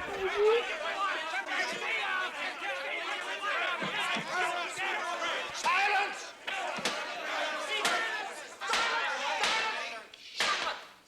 Shut up! Everyone. Now, if there are any further outbursts of this nature, I'm going to give somebody orders to shoot, to kill. He smashed his lightsaber. Lifesavers. Now, we're going to get this story calmly and clearly. Yeah. First of all, just what the devil are these? My jewelry. Yeah, wait a minute. Whom do these cases belong to? The government. I want my bike back. It's not even related to. I'll give you a Is that little Caleb? If you don't be For quiet. real. Officer. What are these people being charged with? Well, that's kind of hard He's to just say, always Judge. taking all this stuff. Well, sir, we picked some of them out of San Francisco Bay. Entering the country illegally? No, sir, they drove in. The country? Into the bay. Oh, that's better. Unauthorized use of public waters. Mostly in stolen cars. Oh, that's grand larceny. Then there was a shooting. That's assault with a deadly weapon. They broke into my home. That's breaking and entering. And they brought her with them forcibly. Just covered. That's kidnapping. They tried to molest me. That's unbelievable.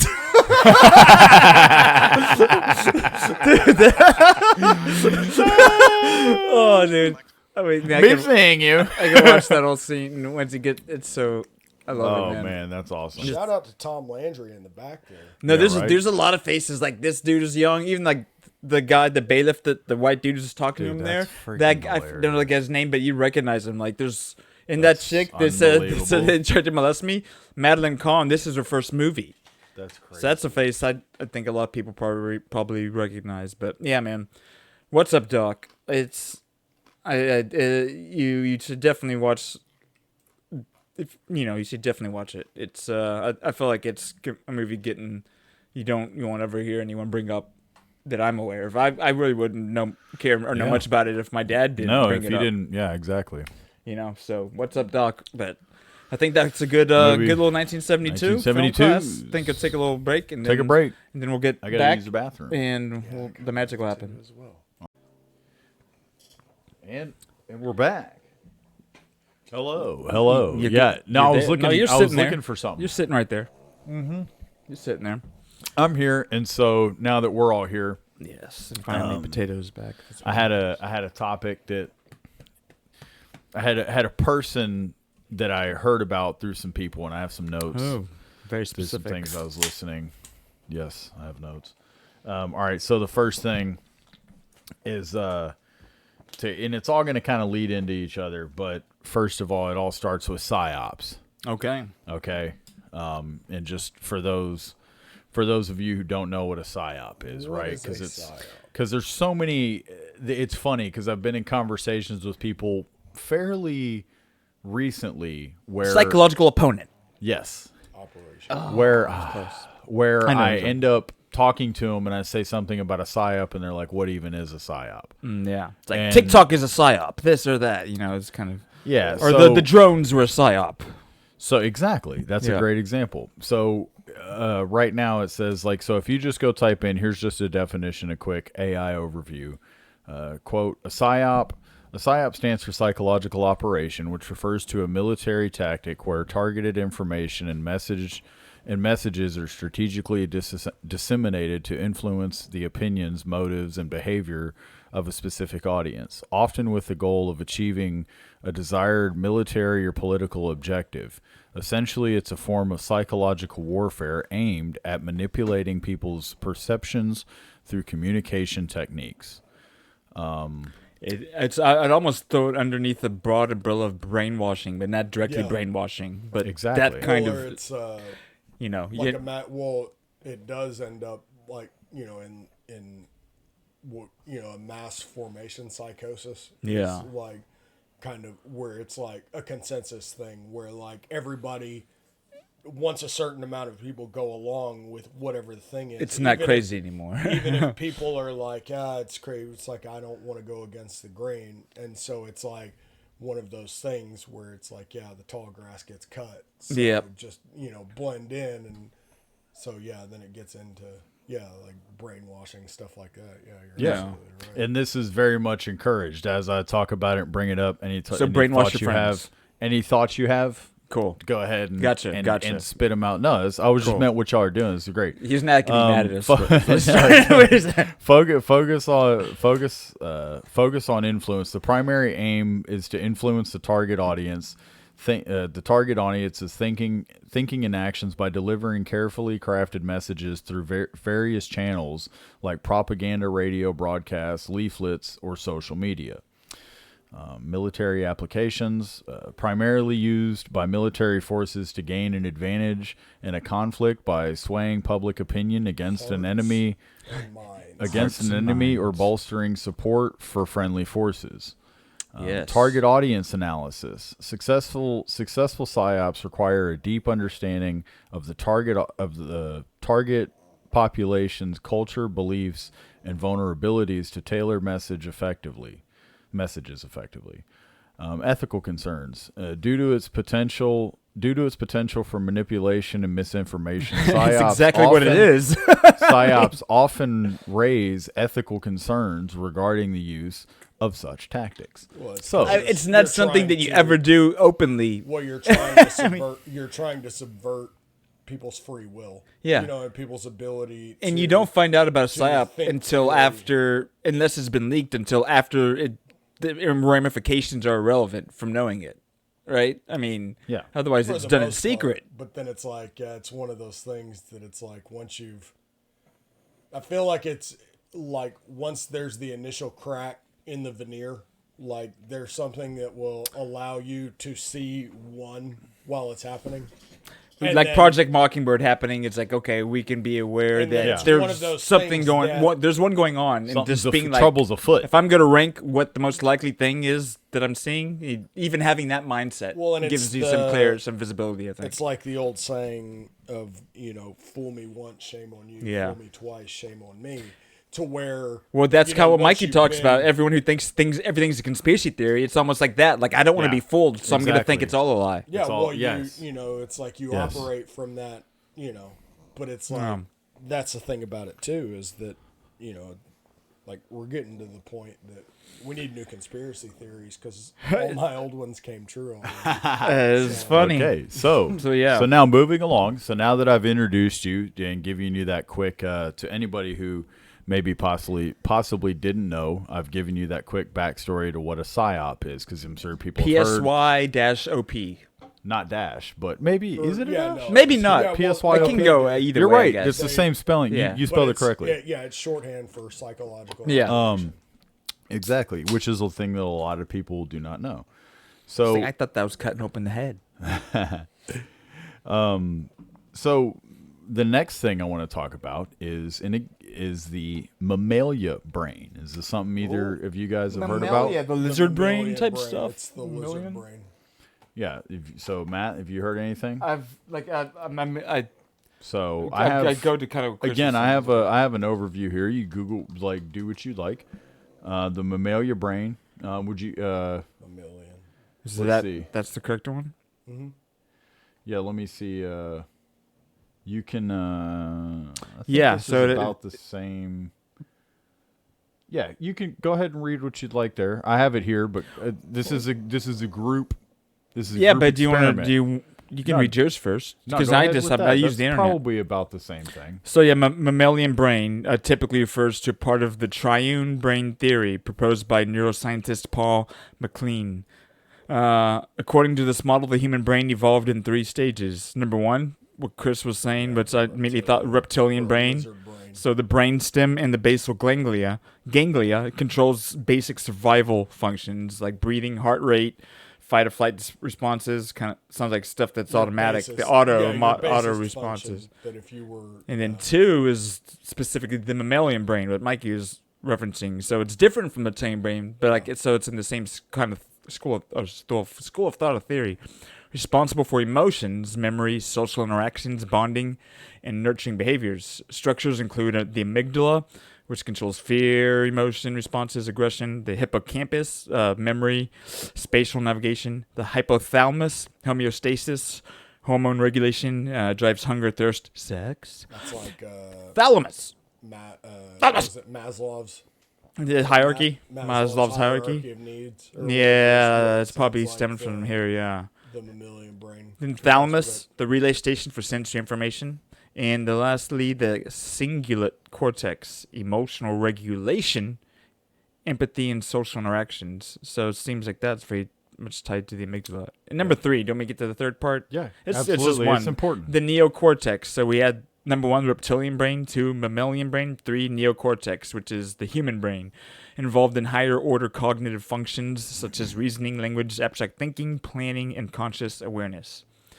So the importance of the mammalian brain, which is the second one we listed, allows mammals to form complex social groups and emotional attachments. Plays a key role in emotional intelligence, empathy, and relationship building, vital for survival strategies beyond instinct alone, enabling learning from experiences. And lastly, there's a modern perspective. While the triune brain theory is widely used as a simplified model for understanding brain evolution and structure, modern neuroscience considers it somewhat outdated. Current research emphasizes that brain functions arise from interconnected networks rather than discrete, independently operating layers, AI. Still, the concept of the mammalian brain remains useful as a metaphor for emotional and social cognition in mammals, including humans. So, interconnected networks. That's neural nets. That's and again, it says the mammalian brain. What I have here is this is interesting. It says structure. The mammalian brain is made up of many different types of neurons. The cerebral cortex is part of the brain that distinguishes mammals from other vertebrates. Mm-hmm. Yes. Yeah. And then it says mammalian brain has a large portion of the cerebellum dedicated to supporting the cerebral cortex. Evolution. The mammalian brain can vary. The mammalian. Should I move her? I don't know if that's. I don't know if that's too. I thought that too. I don't know. You might want to pass her over to here or you can just move her to the other side. Flip her to where her snout's facing the other way. Taylor, you can lay behind me. Because then she might not snore if she's like, I was gonna say on a different. She got her. Yeah, there she goes. I think she could snore no matter how she. No, but I Potato. She's like, let me get behind you. She's like, but I like your lap. It's warm. It's a wide back pug. That is a wide back She's pug. looking stocky. It says the mammalian brain can vary in size by a factor of 100,000. Yeah, that's interesting. Look at the big brains. It says again.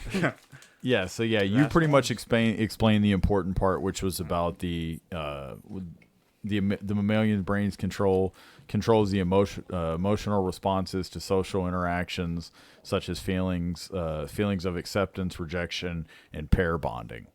Pair bonding. So there's that, right? So now you've been introduced to Psy-Ops. You've been introduced to the mammalian brain. Functions so now we're going to talk about something called the locus of control.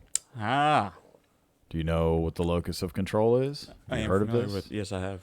Okay, so the locus of control is a person's belief about how much control they have over their life. It's a personality trait that can be internal or external. So, for example, in this Patrick Bet David podcast I listened to with Chase Hughes, who is you were familiar with, who's done he's worked with the CIA or is like behavioral guy, can look at people and watch video and be like, his body language can tell me he's lying. Yeah, human lie detector. Yeah. And so he was talking, for an example, he was saying he gives people that are interviewing like CEOs and stuff that want to interview other people like higher ups for new positions. Yeah. He was saying a good test or a question they'll ask to be able to determine someone's locus of control is they'll just simply ask them, how does someone get a cold?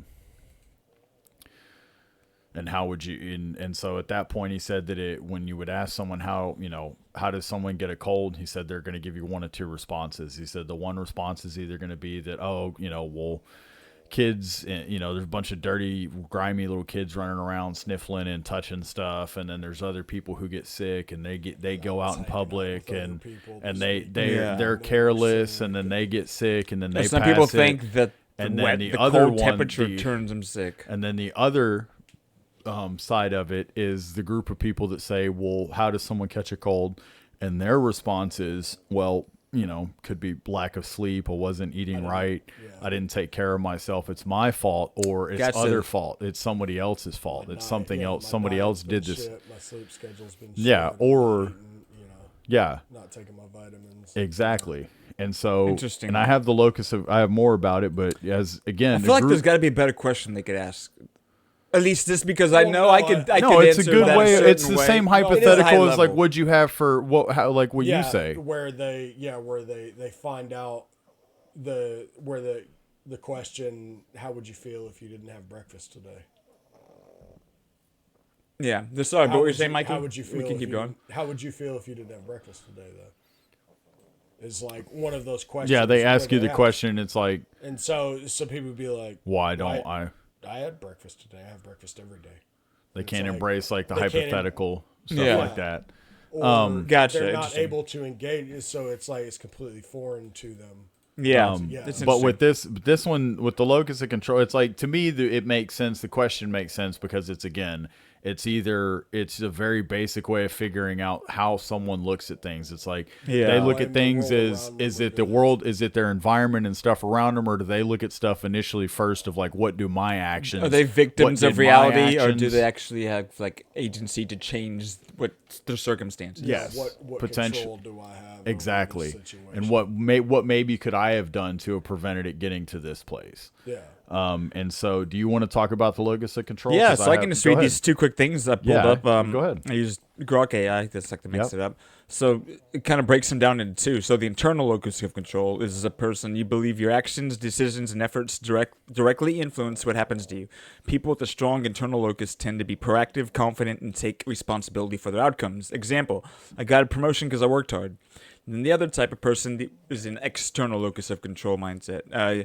You think external factors like luck, fate, other people, or like, you talked about that example, the cold question, that makes sense, determine your life's outcomes more than your own efforts. People with this tendency might feel less agency and blame circumstances. Example, I didn't get the job because the system's rigged. Well, and that's kind of the purpose of asking the question in that way. It was like, if I was to ask you a question, like a more directed question, you would be more on guard and want to give me a more political answer. So that's kind of why he was saying, where it's like the question that, how would you feel if you didn't have breakfast yesterday, is a simple way to judge whether or not somebody's able to embrace hypothetical on a question that's just totally going to put them off guard. And it's the same thing with the locus of control. A way to figure out what someone's locus of control is to ask them a simple question like, hey, you got sick, what do you think caused it? And they're not on guard. They're not thinking like, oh, I'm being tested right now. So they're going to give you a genuine answer, and it gives you an insight basically into. It's like a Rorschach. Yeah. It's a Rorschach in a way, Because it's just there. Yeah, it's If the you ask Rorschach is something just more what does this directed, look they'll like, be and you're on like, guard. oh, that looks like an owl, and it's like, okay, cool, and you put it off to the side, and it's like, then at that point you then go look at your thing and you figure out, okay, if they saw it as an owl, this is where they're at emotionally. And so, Same as like you know, where you were saying, where it was like, I feel like there's got to be a better question they could ask. I feel like that's the reason they ask that question. Yeah. Is because it's something Well, that it's somebody a cat. isn't gonna Cats be on is guard enough for, but yeah. it will give you insight. That makes sense. but what else did you research into? Yeah, well, so I was reading what it says here because it was the connection to the actual physical brain. So it's saying that the locus of control isn't directly tied to a single region, but it relates to the limbic system and the prefrontal cortex. For instance, an internal locus might involve stronger prefrontal cortex activity as it's linked to planning and self-discipline, where an external locus could tie into heightened amygdala responses, where fear and helplessness kick in under stress. So it says that research shows this trait influences behavior, mental health, and even physical well-being. So I was reading that, but as soon as it kind of tied it to and it's not like definitive, like specifically, but it said, okay, like a prefrontal cortex activity or the amygdala. So these are specific identifiable. I was just almost thinking of like different brain muscles. Yeah. So I was wondering, the initial impression I get is that whether someone has the internal or external locus mindset could initially just be biologically and genetically determined. That they are literally born with DNA that made them more likely to be one way than the other. Yeah, potentially. Well, that's what I asked. So it said, is locus of control dictated by biology? Yeah. It's a great question. Whether locus of control is dictated by biology is a classic nature versus nurture debate. The answer is, and it's a mix of both. So it's interesting. So it says there's some studies like genetics on twins that suggest personality traits linked to locus of control have a heritable component. Estimates vary, but roughly 30 to 50% of personality variants, including tendencies toward internal or external control, can be tied to genetics. So that's like some people are literally... It's not saying that they can't get out of that mindset, but you can be born predisposed towards that mindset. Or it's like a factory setting. Yeah. Yes. Yeah, through which I find that interesting to know. Yeah. It makes sense because I think every personality trait's genetic. It's just crazy when you think about a specific trait like this. Yeah. Something about your perspective of your life and events and circumstances that's so like existential to being tied potentially, to something that you're just born into, which makes sense. It's just interesting. That 80s so sitcom nailed it. There's different strokes for different folks. Right. So now my last, what I'll move on to from here, shout out Mr. Drummond, will be, and this is something again I have stuff pulled up on him, but you can go ahead and run him. I encourage you to run it through what you have because this is just simply going to be. I'll give his basic Wikipedia, and we can go from there. But I wanted to talk about all of these. I wanted to talk about all of these things in that specific order. Because introduce you to the Psy-Op, because now so again we'll go back to recap. What is it we've quickly talked about so far? Yeah, exactly. So number one, the first thing I brought up was Psy-Op, again a psychological operation, which refers to a military tactic targeted at information and messages. Or targeted information and messages are disseminated to influence the opinion, motives, and behaviors of a specific audience, often with the goal of achieving a desired military or political objective. Essentially, it's a form of psychological warfare aimed at manipulating people's perception through communication techniques.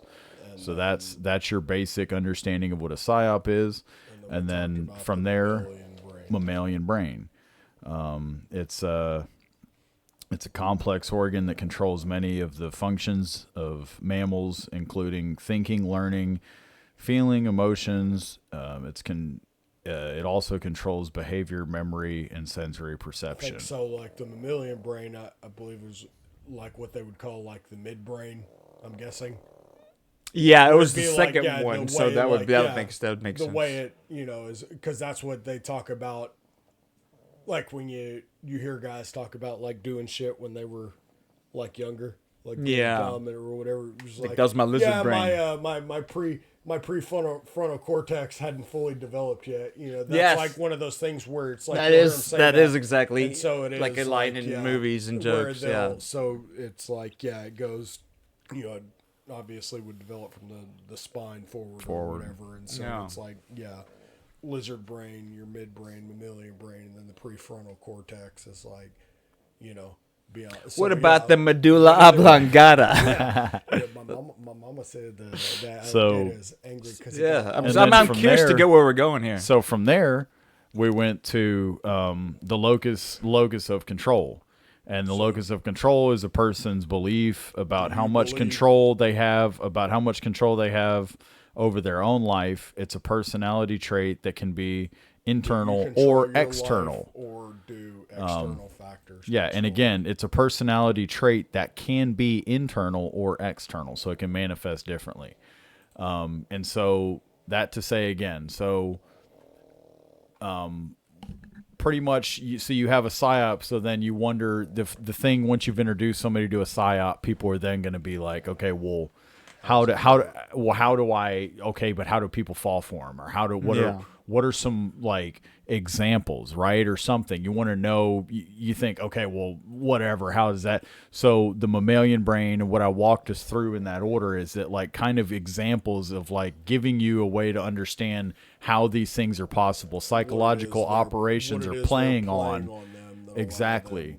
They're playing on these facts. So effective. Exactly. And so then from there, science behind the Psy-Op, to give us a understanding of the, from there to kind of bring it home to what I'm to somebody that can help us give us an understanding of Psy-Ops that we have all been victim of. By the man of, you may, if you heard his name, raise your hand. A man by the name of Edward Louis Bernays. Her Bernays sauce. He has a steakhouse here in Dallas, I believe. It's November 22nd, 1891 to March 9th, 1995, was an American pioneer in the field of public relations and propaganda, and referred to in his obituary as, quote, the father of public relations. While credited with advancing the profession of public relations, his techniques have been criticized for manipulating public opinion, often in ways that undermined individual autonomy and democratic values. So this man is the reason that we eat fucking bacon in the morning. Oh yeah, no. This is the dude. This is the reason. He's not the one who's responsible for everyone using toothpaste, is he? He could be. No, so here's another thing. Like so Lucky Strike cigarettes, for instance. Mad Men, that was a big thing on Mad Men. So Lucky Strike cigarettes, for instance, was unpopular. They needed to drive the brand. The brand was a green box, and green was apparently not like a popular color or something, and it was going to cost them too much to rebrand the box, or to recolor the box. It cost them too much money. Okay. So this dude Edward Bernays pretty much came up with the idea or whatnot that, hey, what you do is we'll run a thing where we create an event where dress all these women in this green shit or whatever, like make them wear green. They did this ball. They did a green ball and had all these high flutens people in society wear that same shade of green. So then now all of a sudden that shade of green that we didn't used to think was appealing was now sexy and cool. That's how the biscuit became popular. I mean, exactly. So the majority of your music industry and the majority of your entertainment and is shit like this is playing on these shoved down your throat the people, and changing the way you think. And this is the person this is the dude who so go ahead and read what you found on him if you want. I can read what else I have on him. I'll read a couple. So, 1929, Torches of Freedom. To increase cigarette sales among women, Bernays linked smoking to female liberation and independence. Mm-hmm. He framed cigarettes as torches of freedom and staged public events where women smoked cigarettes during the Easter Sunday parade. This campaign shifted the external social perception of women smoking, making it socially acceptable and even desirable. When Chris was saying breakfast and bacon, Mikey. So do you want to read this or do you want me to read it? You read it. All right, to boost bacon sales for a pork company, Bernays surveyed doctors about the healthiness of a quote-unquote heavy breakfast. When doctors who are likely subtly influenced or selected supported the idea of a substantial breakfast, Bernays publicized these as quote-unquote scientific findings. This campaign linked bacon to health and a quote-unquote good breakfast, influencing people's external perception of what a healthy breakfast should be, and thus driving bacon consumption. People felt they were making a healthy choice guided by expert advice. Well, the funny thing about that is, I think, honestly, it's come back around at least to where it's not carbs, so what even bacon is actually a healthy choice, but I think it's like, well, no, but not it with that was, mindset of thinking. But it was one of those things, too, that it was like, it went contrary to the science of that prior time. to the time. It was just it was like a light breakfast. You want a light breakfast was the thing up until that point. They knew that. That's like, interesting because you always heard like you should have a big breakfast. You know, growing up. Like, it sounds like he's the thing. He did, but it's like eggs, where like I can remember back in like the 80s and 90s, like growing up, right. Talk about, Go ahead.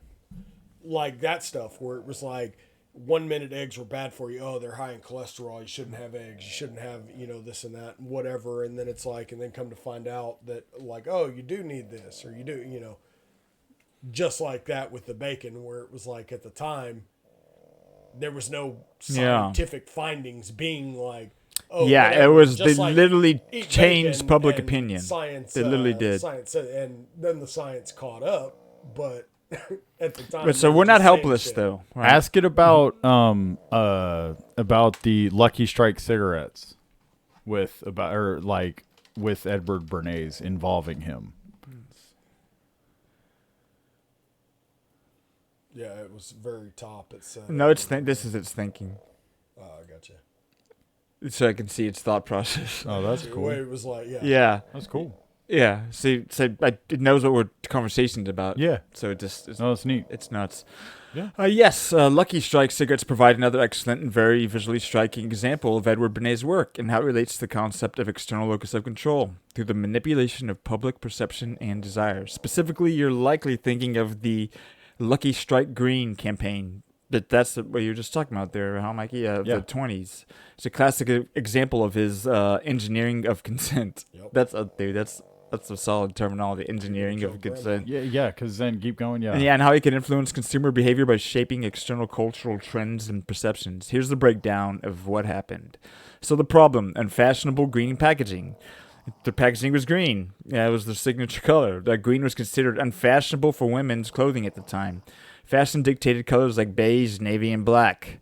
So green was dowdy or unlucky by many. I think it's being clever. No, green. And no, it's but funny the too fact that it's saying unlucky, it's Lucky no. Strike. Well, I think it's cars, it's just cars they were and literally motorcycles lucky. and stuff like that, where they talk about painting them green, where it's like there's a superstition around painting motorcycles green. About it being unlucky? About green being unlucky. Interesting. Like Crazy. For motorcycle color, where it's like That's if you look into stuff, I'm not sure so much about cars. No, but I it know seems it's like it was a something broad. about motorcycles It probably was that broad there's reaching. Yeah, Interesting. That's funny. Yeah. So this was a problem for the market share, especially among women. So I think everything else kind of goes with what you said. Yeah, and so there was something I wanted to say. It brought up tell about the green ball. Tell them about the green ball. Tell them. So there was a green ball. It was a fashion event. So Bernays organized a lavish green ball in New York City where he persuaded prominent socialites and fashion leaders to attend and wear green gowns. The event was heavily publicized, associating green with glamour, sophistication, and high society. And what year was this? This is the late 20s. Yeah. Yeah, it's funny because it's like, what year did The Wizard of Oz come out? The Emerald City. That's a good point. Yeah. 40s? 40 something? 30 or 40? Yeah. Sounds it's got to be. But yeah, that's funny. Yeah. That could have been, down the line, green was still had popularity that's whether they knew it or not. Quite likely, yeah. Ask it about his involving him with public relations.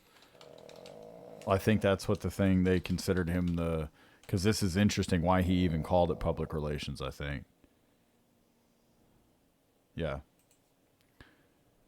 You need to put his yeah, so you're right to bring up PR after discussing Edward Bernays. That's what they are. This is so funny. Public relations is not just relevant, it's the very field that he essentially pioneered and shaped into what it is today. Understanding PR is crucial to understanding how external forces influence our perceptions, beliefs, and behaviors, and consequently our locus of control. So, do you want to break down a PR, Mikey? What's PR?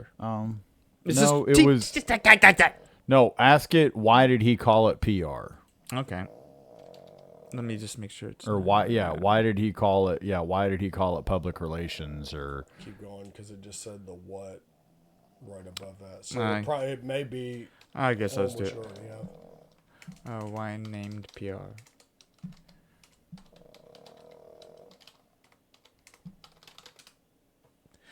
Why? Potato. Dude, potato. She needs to breathe right. I mean, here's the saying: public indicating target audience, field relations, nature of the work. Or why did Bernays call it? Why did he call it that specifically? Yeah, because it was either that or... Yeah, I think that's what it... I was going to say, if it's not this, there's something else I'm thinking of that He says he didn't invent the term himself, but he played a crucial role in professionalizing the field and solidifying public relations. Early PR, that was it maybe. Early PR was often associated with propaganda. Bernays saw it. Yeah, public relations sounded more neutral, objective, and professional. Yeah, than propaganda. Yeah, which is basically what it's it the was. same. It's the fucking same thing. Well, it's sugarcoating the word propaganda, like, basically. Okay, yeah, so it's basically the shorthand PR was generally understood to mean propaganda. So early PR was often associated with these things. Press agentry. And so they tried to get away from, where it's, just being like. So basically before the term PR existed, everything was propaganda or press agentry. Yes, exactly. And they came up with a new word for the stuff. PR had a negative connotation. Because again, it says right here on his Wikipedia, if you're looking it up. I think it's saying early PR, just referring to PR as we know it today. Yeah. Like, I don't think PR was a term then, but these were the only things then, and so they came up with this. Yeah, because he's quoted as, quote, the father of public relations, while credited with advancing the profession of public relations. That was it. No, because I was just going to go into the same crap I read. Where it was sounded more like a legitimate profession, like law or accounting. Yeah, well, and it's like then publicity agent or press agent, because that's really what. Yeah, it's a press agent. Yeah, so but either way, I had again through listening to that one podcast, some of the stuff they talked about with the mammalian brain, and then he brought up locus of control, and stuff like that, and it's just interesting. Like it's like all of these things are how they manipulate you, or how they create the facade that allows them to, Yeah, and people want to talk subtly about manipulate you, but then when you go to be like, you manipulated us, and it's like, no, I didn't. I just said this and this and this, and it's like, no, but you were being intentionally deceptive. You was like, whether it's lies of omissions. Whatever, dude, no, it's funny you're saying that, because I was talking to my dad about this. The concept of like lying and deception, like a lie is a form of deception, but a deception can involve the truth. Well, you know what I mean? Yeah. Well, like you can use the absolute truth. You can use complete truth in a way that's intent is to convey a different thing. You know what I mean? The direct lie, and then, like you said, like the lie of omission. Yeah. Or Bill Gates wrote a fucking book called How to Lie Through Statistics. Yeah. And it's like, and it's horrifying how often, if you pay attention, like you will see in everyday life the way they lie through statistics. Oh, dude. Where it's like, they'll say something where it's like, oh, it gives you a 20%. Dude, in college when I took stats, I was like, you can make numbers say anything. 20% increased chance of this, and it's like, what are my chances without it? 98.9998. Yeah, dude. Whatever. Stats are the biggest game for marketing. It's insane. What is 20% of 0.00001%. It's like 0.00001%. Onomatopoeia. 0.012. Onomatopoeia. And so it's like, 20%. That's Yeah, a dude. big number. And so it's like, it's So I did want to make sure, just, and I like when the ads like running their stuff through each of them. Ask Grok is a positive one. It's kind of cool because one of the follow-up things was like, would you like to know more about how to shift for a more internal focus, which is I guess that's the goal, ideally, right? Yeah. That's like For if you have one or internal. the other, the internal is the one where Seems to you be take more agency. powerful and positive. Yeah, it's an associated with success and just More helpful. So Well, it's this was cool because it has some healthy and things helpful. that you can Well, help it's the Jordan exercises. Peterson, Yeah. Like, make your bed. You It's like can't change the world till exercises. you make your bed. Exactly. So I think it'd be helpful to at least mention if people feel like they're victims. Well, this is like some little things to help not be a victim. So one of the first ones is recognize choice points. So become aware of moments when you have options, even in difficult situations. So knowing that you have options, you're making the choice that, it could just be the lesser of two evils, but, you're still making the choice. My job. Practice attributional retraining. Deliberately attribute successes to your efforts rather than luck. So be proud of yourself. Be proud of So what you're saying is I am the best? you're both the best. I'm a goddamn bulletproof And I feel like tiger. this is something that we've kind of you've done, or we've talked about you doing this. Like when we were talking about in one of our recs one time, we talked about. Did I lose your audio? Okay, now you're there. Sorry. We talk about, patting yourself on the back. Yes.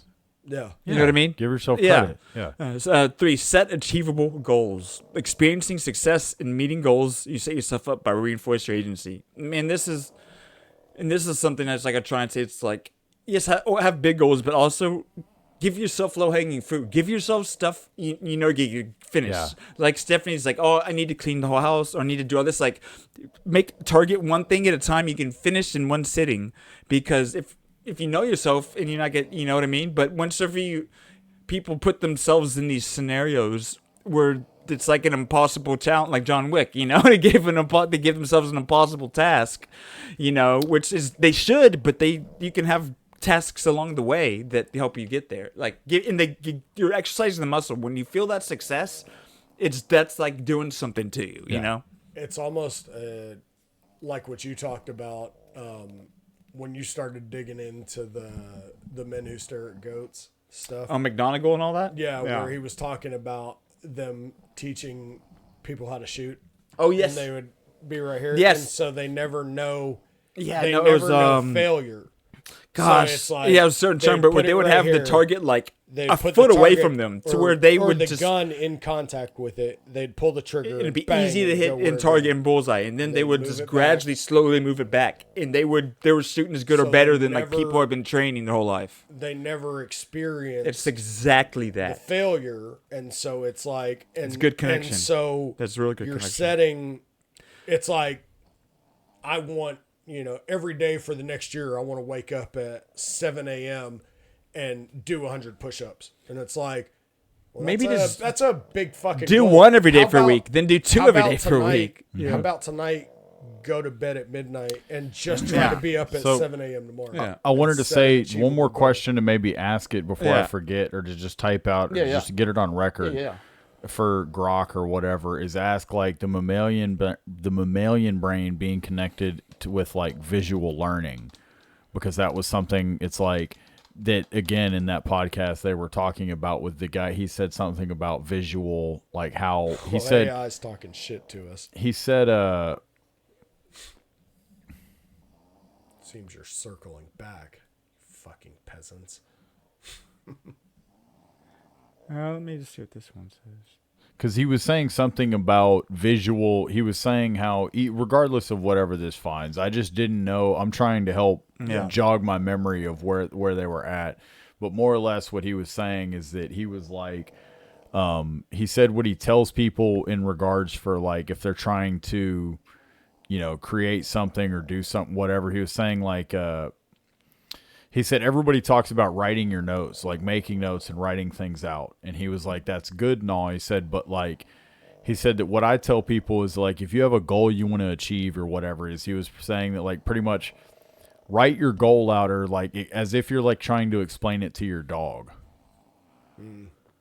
Like, because he talked about how, he talked about just mainly how, and that's about that from there, he said that's about it. And then he just talked about from there, he mentions about, vision boards, his storyboards. He was like, because he was more or less saying it's so simple and basic and concise to easy to understand, or for like a child. Exactly. Exactly. And also being being able to see that as well. That playing on another level of like, so not just taking notes, but also, you know, like you said, boiling it down to that, like to the root of like, okay, this is what I need to do, and here it is. It's like not just writing your stuff down, and so it's interesting, like making it as simple and that's. I mean, you saw why I put those Post-its all over my room. They're still up there. Yes, and they're right there next to you. Well, or kind of like the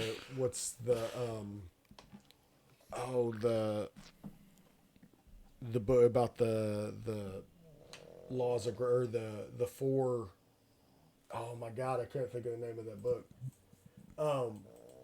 It's the one that Tom Satterley had talked about that I've talked about before. Oh, it's like the four intentions or the four. Let's see. But either way, being impeccable with your word though is like kind of what I correlate that back to is that it's like finding, you know, like boiling it down to the most simple,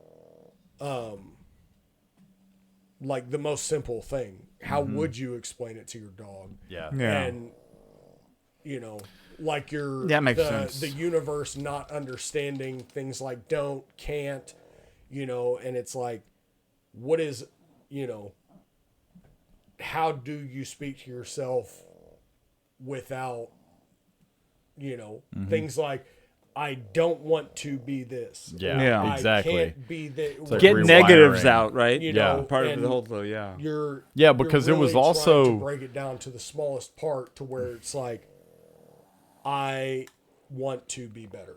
Yeah, you know? let me read. I'll just read these last two things because as far as things people can do. We had mentioned the last one was the Four Agreements is what it was, Pitts. The Four Agreements. That's the name of the book. Yes, such a cool name, dude. Yeah, and it was don't take anything personally. Be impeccable with your word. Always do your best, and what's the fucking? I always fuck the last one up. Be impeccable with your word. Come on. Yeah, it was way up here, huh? But yeah, that was something that I remembered, like, learning that concept from, like, reading, like, The Secret or, like, the early, like, Law of Attraction books. Okay. It was talking about, like, the universe or the, you know, internal dialogue. You want to take it back to the Bible where it talks about life and death being in the power of the tongue.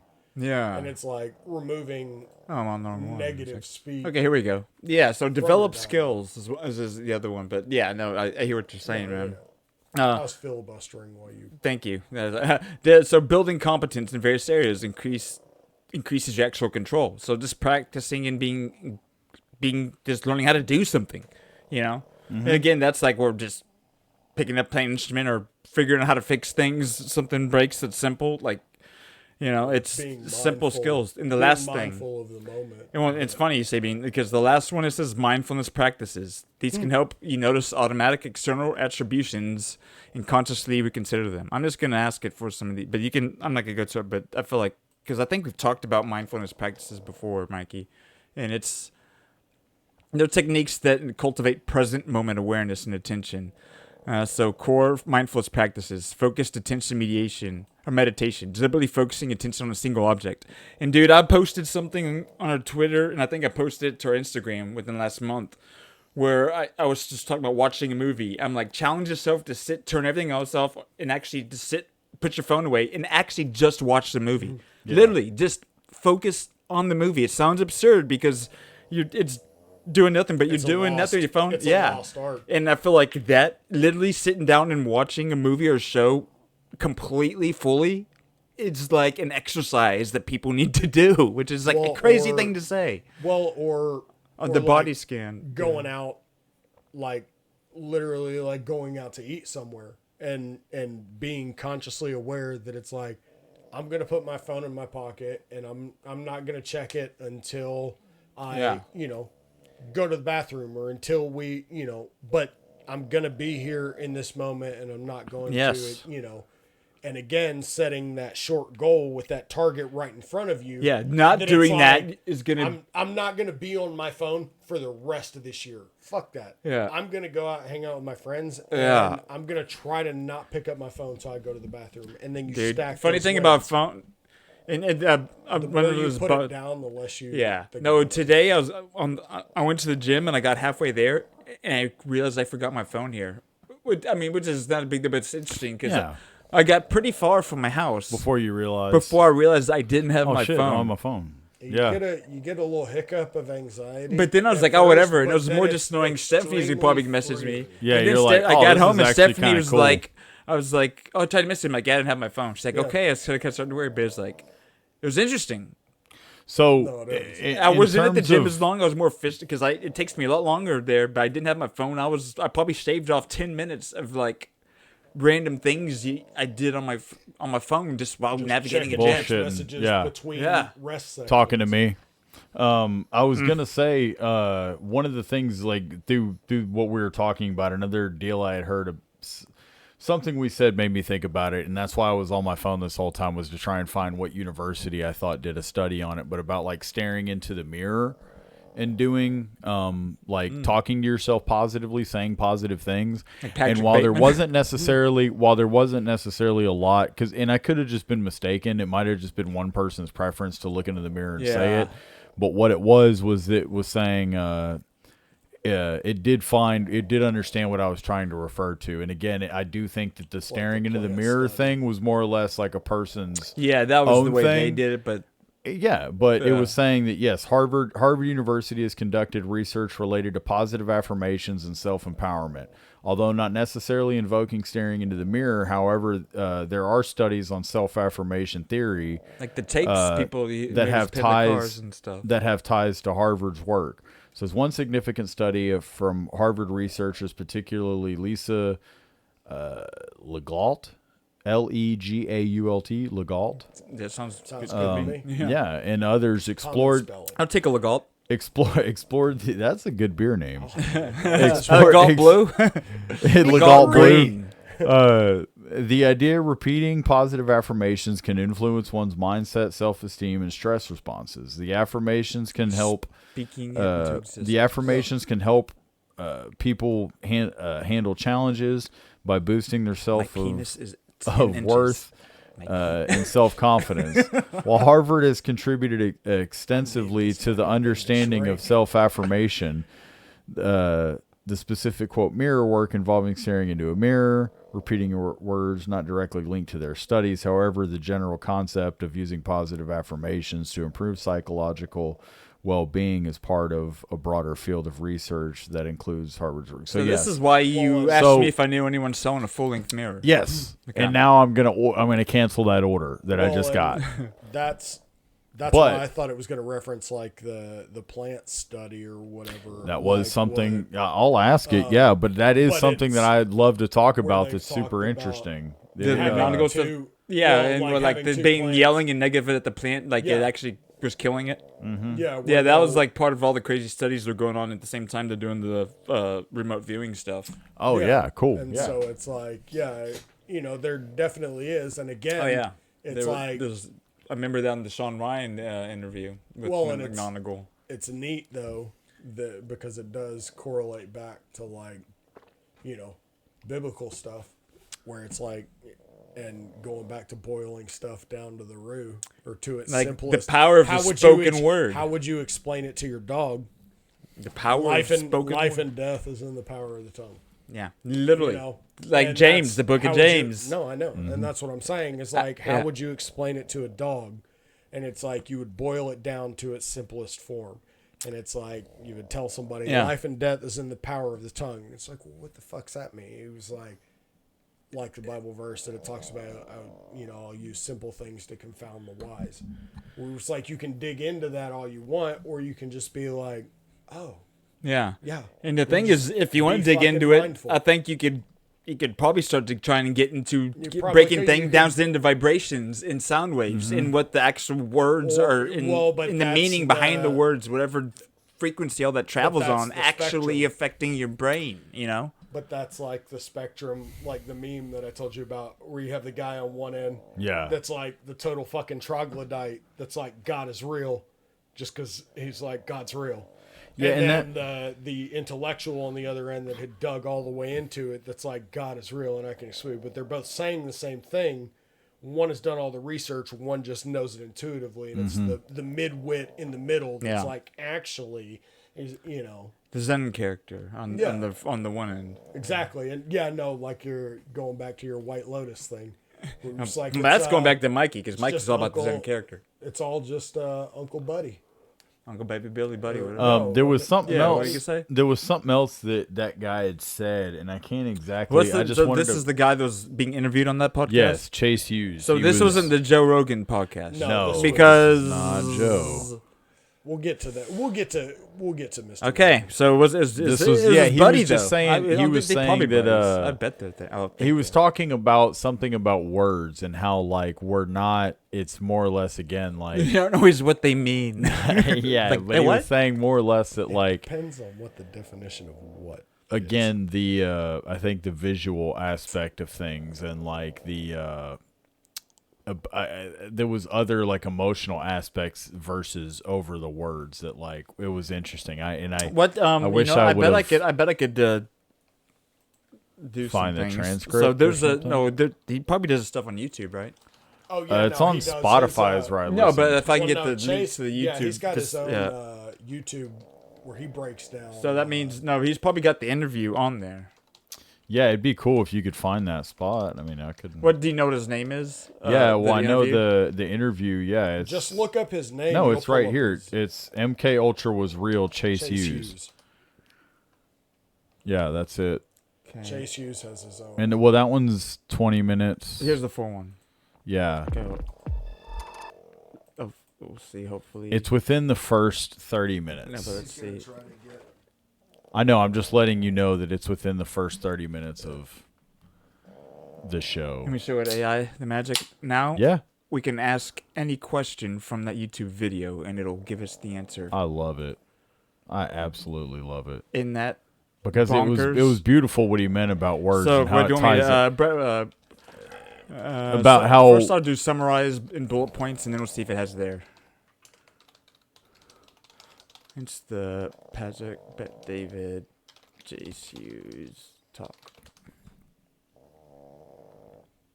Dude, she's been serenading us with a solid like. Here's a summary and bullet points of the PBD podcast talk with Chase Hughes. Let's see. Novellities. Hang on, that was also something that was interesting. It was further down. Incentives normalization of scopes. Novelity. Parenting, gaining control, psychopaths. Yeah, that was it. Novelty. We should talk about that or look at that. Novelty. Novelty. Novelty. Sorry, no, you're good. A novelty generates focus, leading to hyper. No, that sounds. Like I prefer it my way. No, novelty generates focus. But I prefer it my way. What's novelty? Because I'm used to novelty in a different context. Novelty generates a tremendous amount of focus. When something is new or unexpected, it commands attention. Oh, novel, like something new, like the novel coronavirus, the very first time, like the first instance, novelty and in that sense. That's what you're saying, where it's like something you've just never seen before. Yeah, you just stand there and look at it, like, would you? So put yourself in new situations, or like get yourself out of your comfort zone. Yeah. Yeah. Interesting. So then go back. That wasn't it though. Again. I'm trying to look at what he was saying about words. No. Hang on. Proxies, visualizing. See what visualizing said, because I did find a lot of what he said about that was interesting. It was like just click the bottom. Can you? I was gonna say, can you click on visualizing? Yeah, because it says 28. Yeah, that.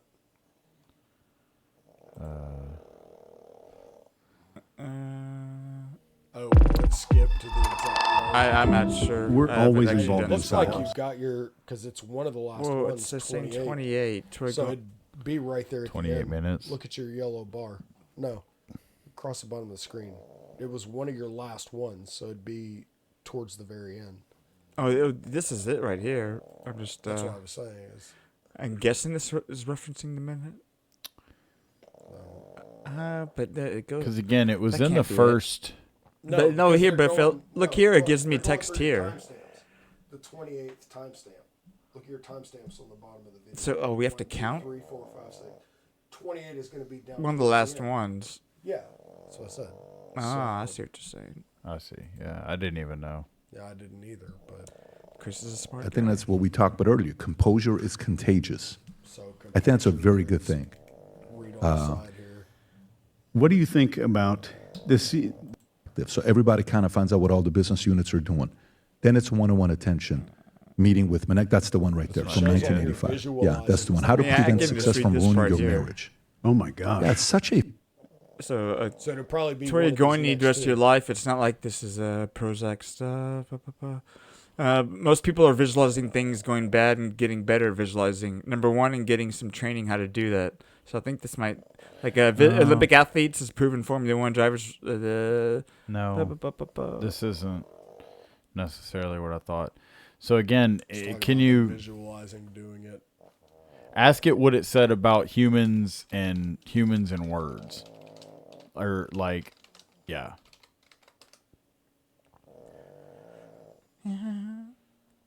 Overvaluing language. That's what that's what he said. There we go. That's what it was. So what's that? Language. He argues that as a species, humans make the mistake of valuing language so much. Yeah. So can you find the can you timestamp? Expand on that. It would be 1 and 2. It looks like. Yeah. If you want to either Or play that what? or Maybe not. Yeah, I mean that. Yeah, you can always read it if he says. Hold on. Or yeah, if it. But that's what I thought was interesting. Was talking about overvaluing language. Well, it's.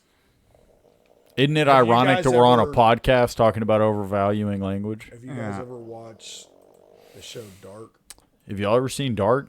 What you know about Mickle? Overvaluing Because language. Here it Yep, is. There you go.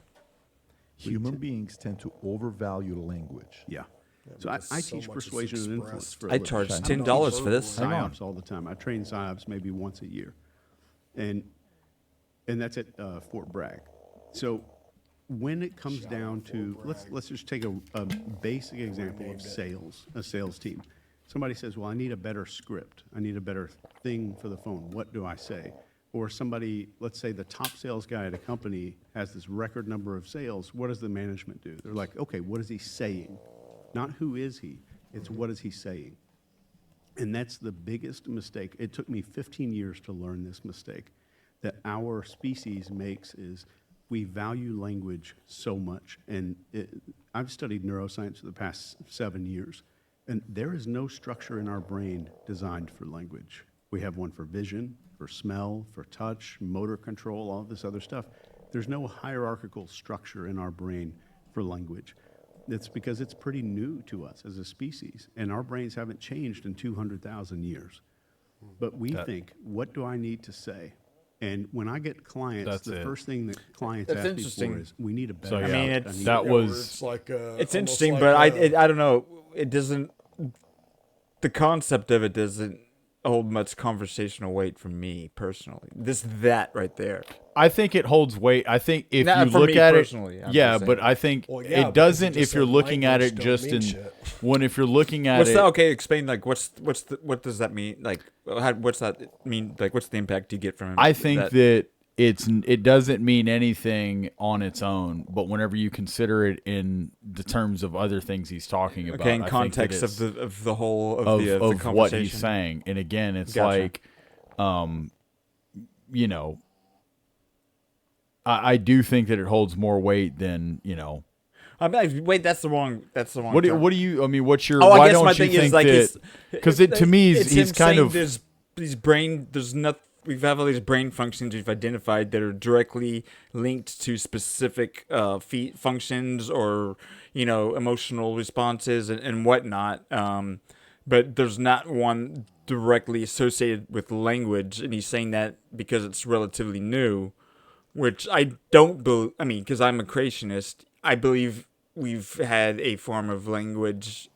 When man talked to God at the beginning, I don't know what point we had language, but I think we've had it long enough to where he's expecting something that's naturally not there. Where he's saying that it's like he thinks there's going to be a part a million years from now. There's going to be a part of the brain we associate with language. I think whatever it is already there. We just might not know exactly what that is. It might be the collection of all of them. I don't know. Or where they talk about not being able to access the full. And that's just kind of my thought. But that's just me. And for me, the reason that what he said right there kind of resonates is because it reminds me of stuff that I've heard with like Alan Watts and things, and like that's the whole like purpose behind a lot of like poetry and Zen and stuff is saying what can't be said, and like.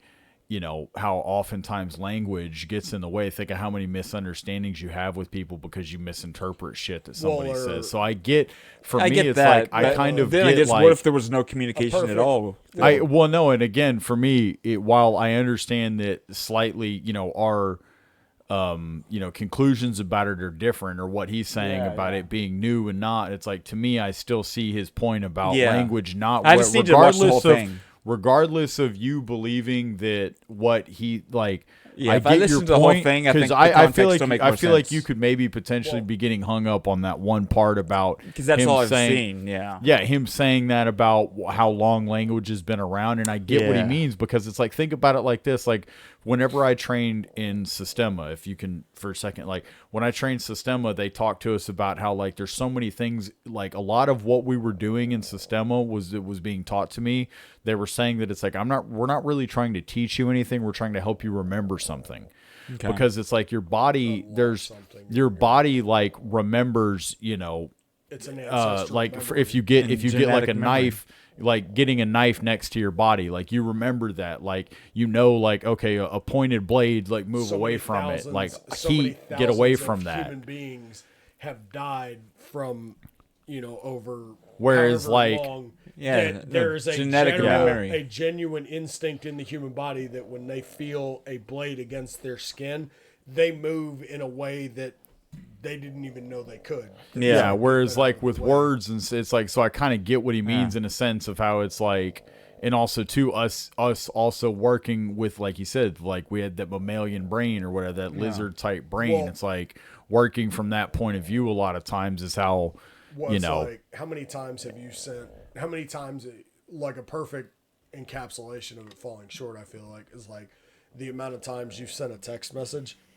that like you meant it one way. Oh yes. Yeah. But and people perceived it totally different. That's where emojis actually have value. Yes. Because sending emojis you cannot convey tone and inflection. Yeah. I could say the same thing in text messages that I could say in your face. And it's like, or even on the phone. It's like, and that's on the literally phone, why emojis have tremendous value. So much value. On the phone, you would hear me convey the tone and inflection.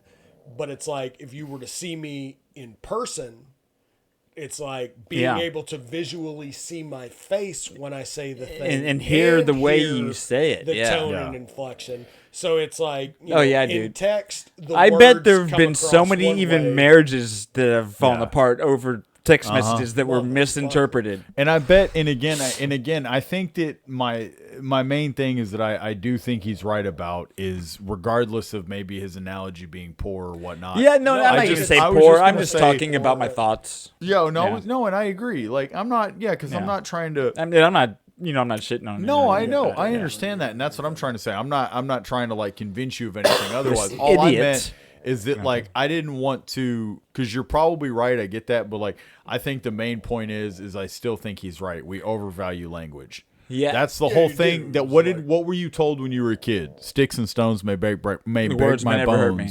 May break my bones, but words will never hurt me. And I tell you what, cancel culture is an example of that. Yeah, exactly. You overvalue a word versus action. It's like why should I give Or a you fuck change what this the person definition. says in a You sense, change like the definition. versus what they do. Or like you're talking about the sales guy like example or something. Oh, this guy, what's he saying, right? To where honestly, you could probably interchange. That might have easily been a different sentence that he'd been using altogether. Yeah. But they just like see the success behind They these need words a- and immediately well, they these are the want- good words. These they are the want good a words to use. They want a formulaic, easily repeatable.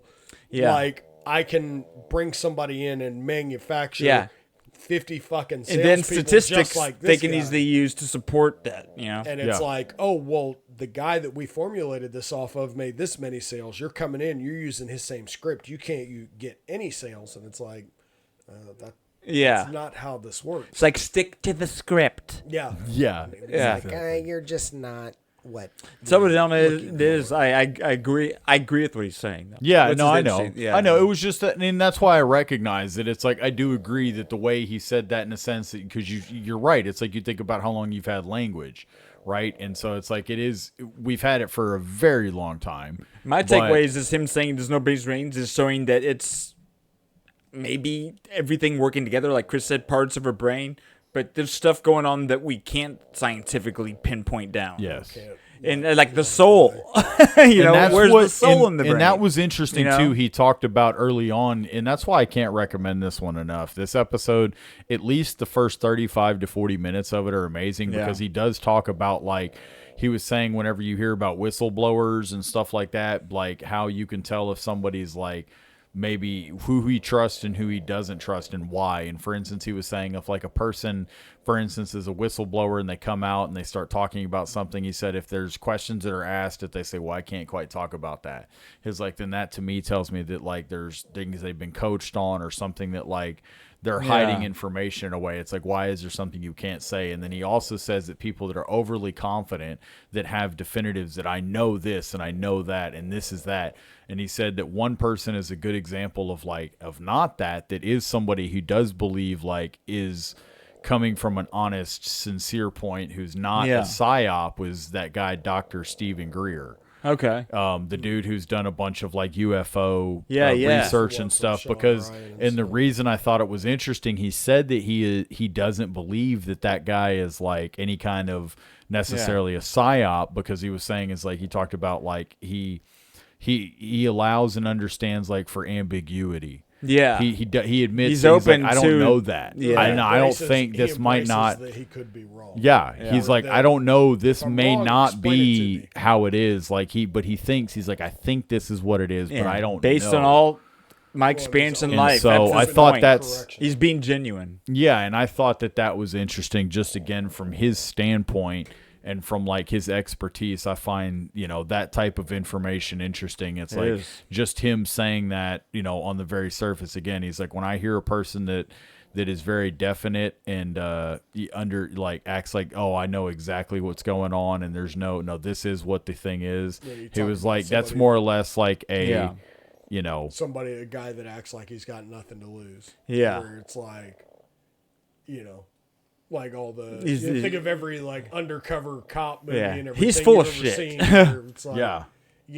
Everybody's got something that they're, and so a guy that acts reckless that like, oh, I just don't give a shit. Loose cannon. Like, oh yeah, there's, what's really going on here. And that's good stuff, man. And yeah, it says like Chase, again, this guy that we're talking about with this, where some of this stemmed from is Chase Hughes is the founder and CEO of Applied Behavior Research. He's a leading behavior expert and author of three number one best-selling books on persuasion, influence, and behavior profiling. Okay. He has his own YouTube channel too about like body language. And he has like a website. That's where I first heard about him was through like his body language stuff. But one of the things that he did, that's what I was telling Mikey earlier when I heard him listening to it. I couldn't see him, so I wasn't sure, and I didn't know him by name. But I was like, oh, this sounds like this guy that, I'd heard before. It turns out it is the same guy. But it was just something that was neat that like he had said, and I told Mikey about it earlier, where he talks about, like being good to yourself, or whatever, like positive, like affirming yourself positively and stuff like that, like becoming friends with yourself. Yeah. You know? And he talked about how like one of the things in the bathroom for at least 5 minutes a day. One of the things that he did was that he was like in the winter or whatever, say it's like the last time I wear a coat for the season. Yeah. Or whatever. He was like, I may take that coat off and then stick $100 bill in the pocket of that coat. And then next Give yourself winter, a little gift. when I pull that coat Yeah. out of the closet and I pull that, Do things I put it that where on, your and future it's like, self will thank but you. that you're, that That's you're what I always do. building, Like you're I'll say like building my a future self is positive- gonna thank me for this. You're building a positive relationship with yourself in that moment. That it's like, hey, Yeah, man, that's pretty. I did that for me, and I'm gonna do that for future me. I'm gonna pay it forward. and to where it's like you do, because it's like I know I'm the worst at that. It's like, there ain't a fucking thing somebody can say to me that I haven't said to myself 100 times. Yeah. Like a daily basis. Stupid fucking motherfucker. Yeah.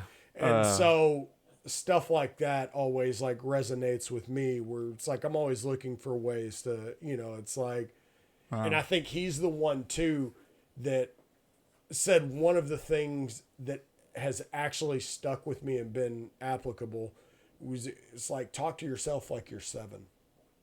Talk to yourself like you're a kid. When you fuck up, he was like, how would you talk to a kid? You wouldn't be like, oh, you fucked that up. You'd be like, not you'd be negatively. like, hey, buddy. Yeah. It's all good. Like, that happens. Like you're raising yourself. Yeah, he was like, talk to yourself. Not so hard like on you love yourself. yourself. Yeah, exactly. And that's what he was saying. He was like, and that is something that. Yeah, no, that's and I good. didn't That's really good realize advice. it until That's my like, recommendation in of the this week. Moment. But that's what he to piggyback off of what Matthew just piggybacked off of what I just said. Little teaser right there. Yeah, that is one of the things that he said that I took away more than anything. It's like, talk to yourself. Give yourself a gift, but like you're make it a hidden gift. No, explaining it, like one that you'll never find. Yeah.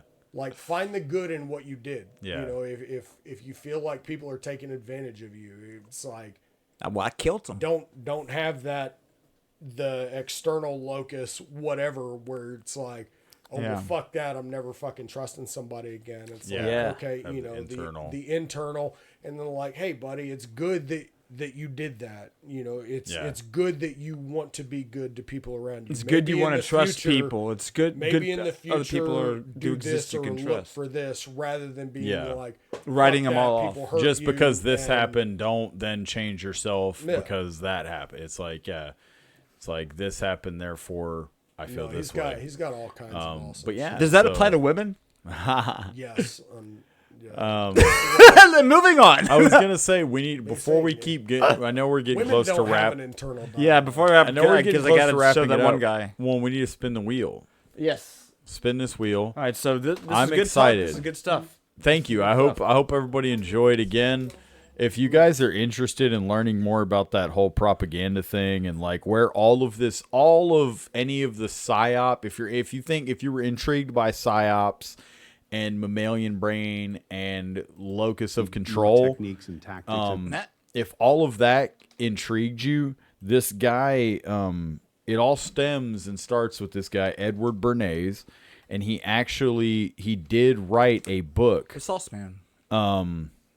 Oh, here we go. Mothman. 1998. Mothman props. Okay, There's hang something on. in our sphere of existence.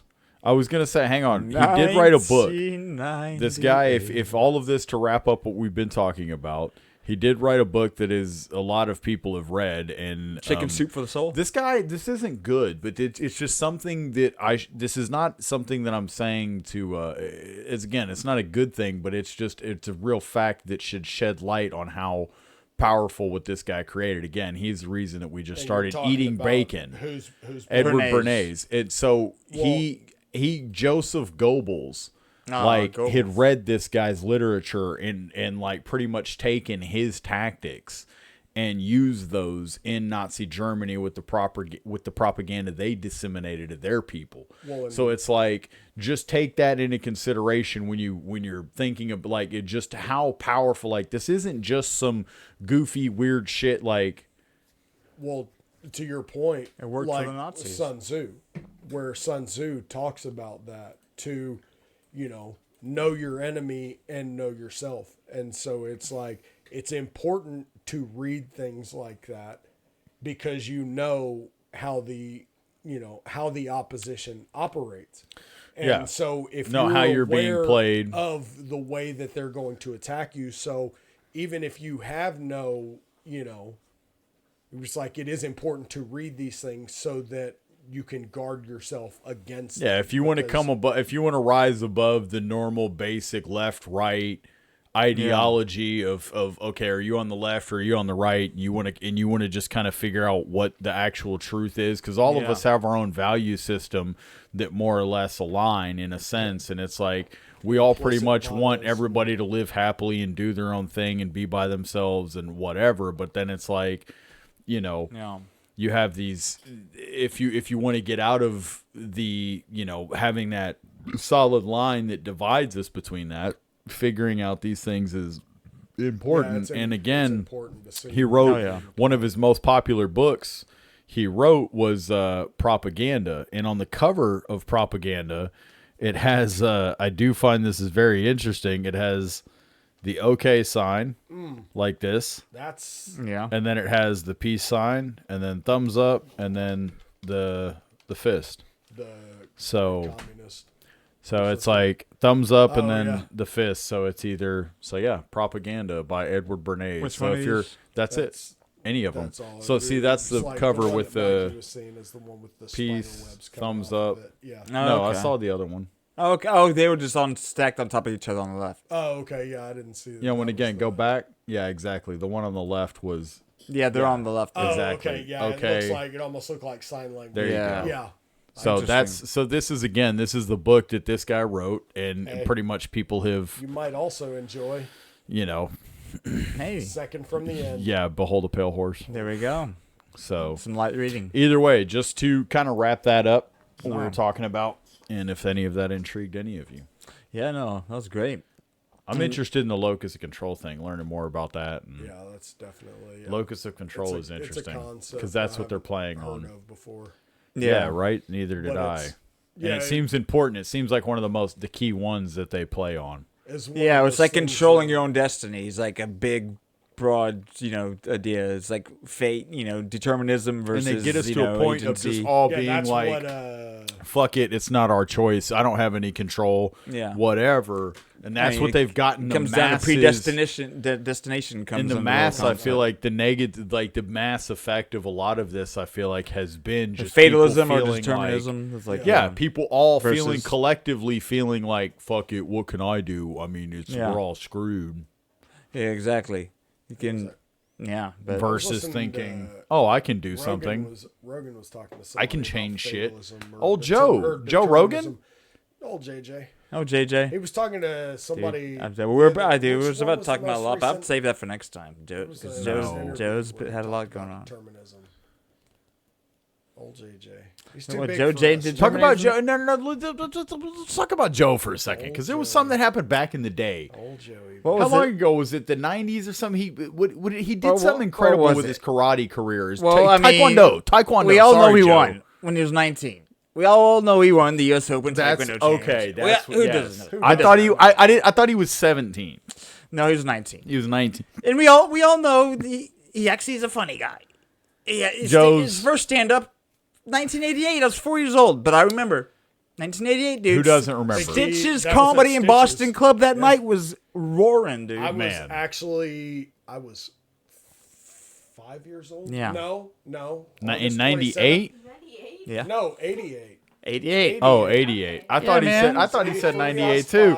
I was like 88. Yeah, no, I wasn't quite 5. Yeah, man, No, that's five. Joe. Man, Joe, he dude. does that. He comes up on us doing some taekwondo in the hallway. It's like, dude, we all know. Dude, Joe. We all know. Joe, look. He wears little gi and black belt Man. sometimes. Spinning back kick to the liver. We get it. We get it. You're the top, man. You're the cream of the crop. Crumple a horse. You're the cream of the He's crop, like, I Joe. take your gi or no gi. I'm good at both styles, Man. black belts and both. I will say though, I remember. Do y'all remember the video of Joe Rogan choking that dude out like behind a comedy club or something? He was like having a cigarette cigarette, and some No, it guy was out like front of the comedy store. like he like the dude like he was I sitting was there there talking that with him, and the guy was talking like Yeah. Chris was in the background like, man, don't do it, don't rush Joe, man. Like, I don't. Yeah. Jaquay said that. Oh gosh, Jaquay's a pussy. that's funny. So yeah, man. But yeah, but before we get going, so I think we're gonna have a. Yes. He might be our next, outside of our special episode. Yeah, we'll get to that in a second. Yeah, but a quick thing, probably the episode within the A next guest month. from now. out of- One guest from now. Yeah, hopefully. Hopefully.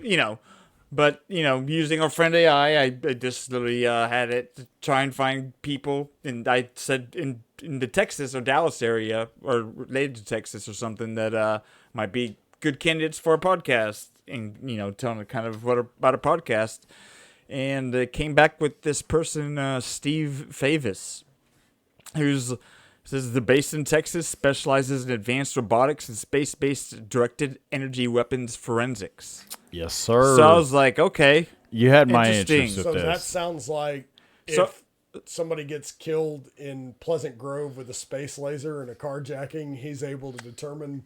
Hey man, I don't where know.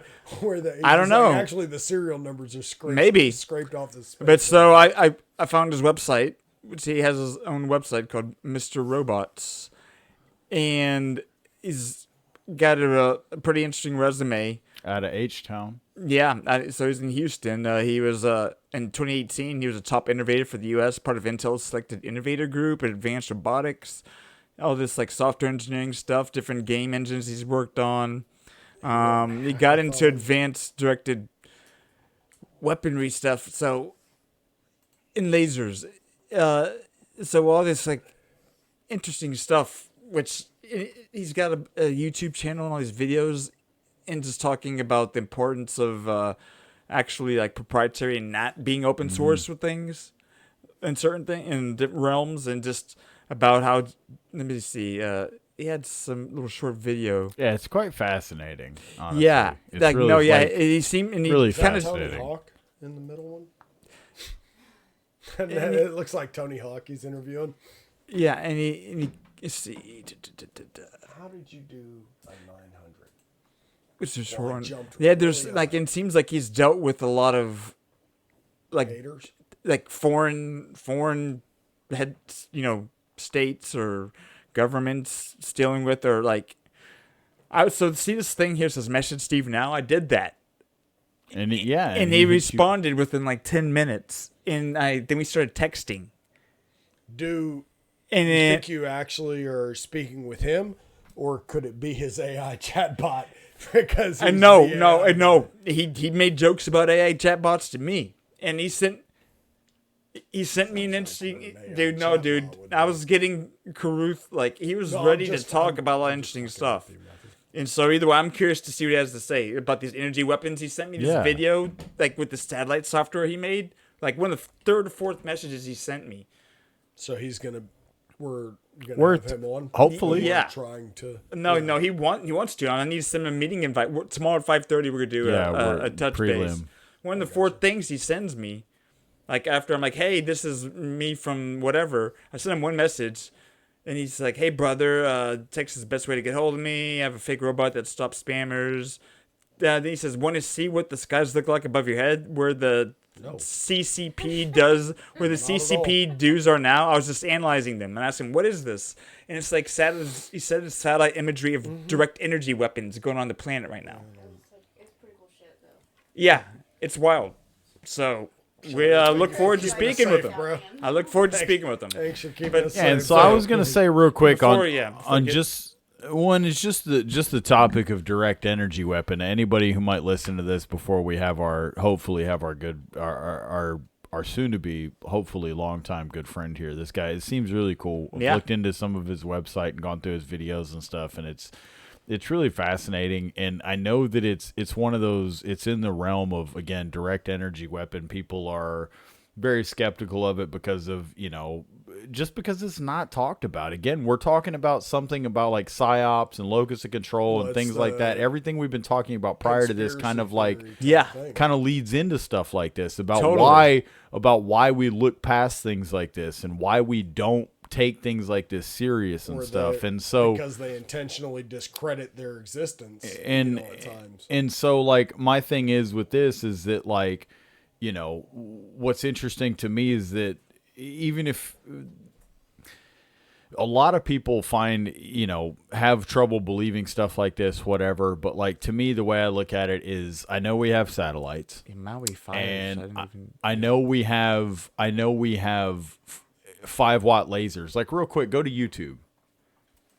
Fucking. Just go to YouTube real quick and Yeah. just type in 5-watt laser. We've got a buddy that we call the internet that has a laser that, yeah, he wouldn't, like I picked it up, old cat dick. So look Oh, at, that's funny. No, he was like, don't turn that thing on. That thing will like burn shit. I was like, really? That's awesome. He was like, yeah. look, hang on, like 5-watt laser, like burning stuff. Like type that in.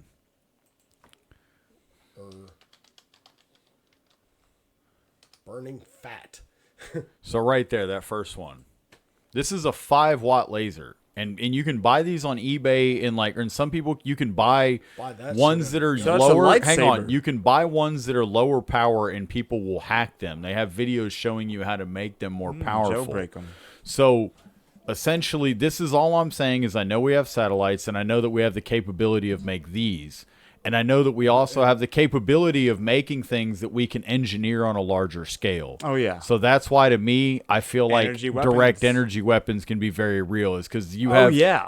so right there he's Well, lighting this is he's lighting a available to the piece of public for how much? exactly, and I'm saying he's lighting a piece of cardboard on fire with it. It's like, again, while some of them have to be lower voltage ones had to be hacked, I'm pretty sure you can buy 5 watts. And this something you on can do eBay. at home. Yes. So imagine, because I know some they talk about energy weapons disabling drones and stuff. Yes. Like, yeah, totally believable. So it's like, again, it's like I guess he's going to adjust the focus on it, something.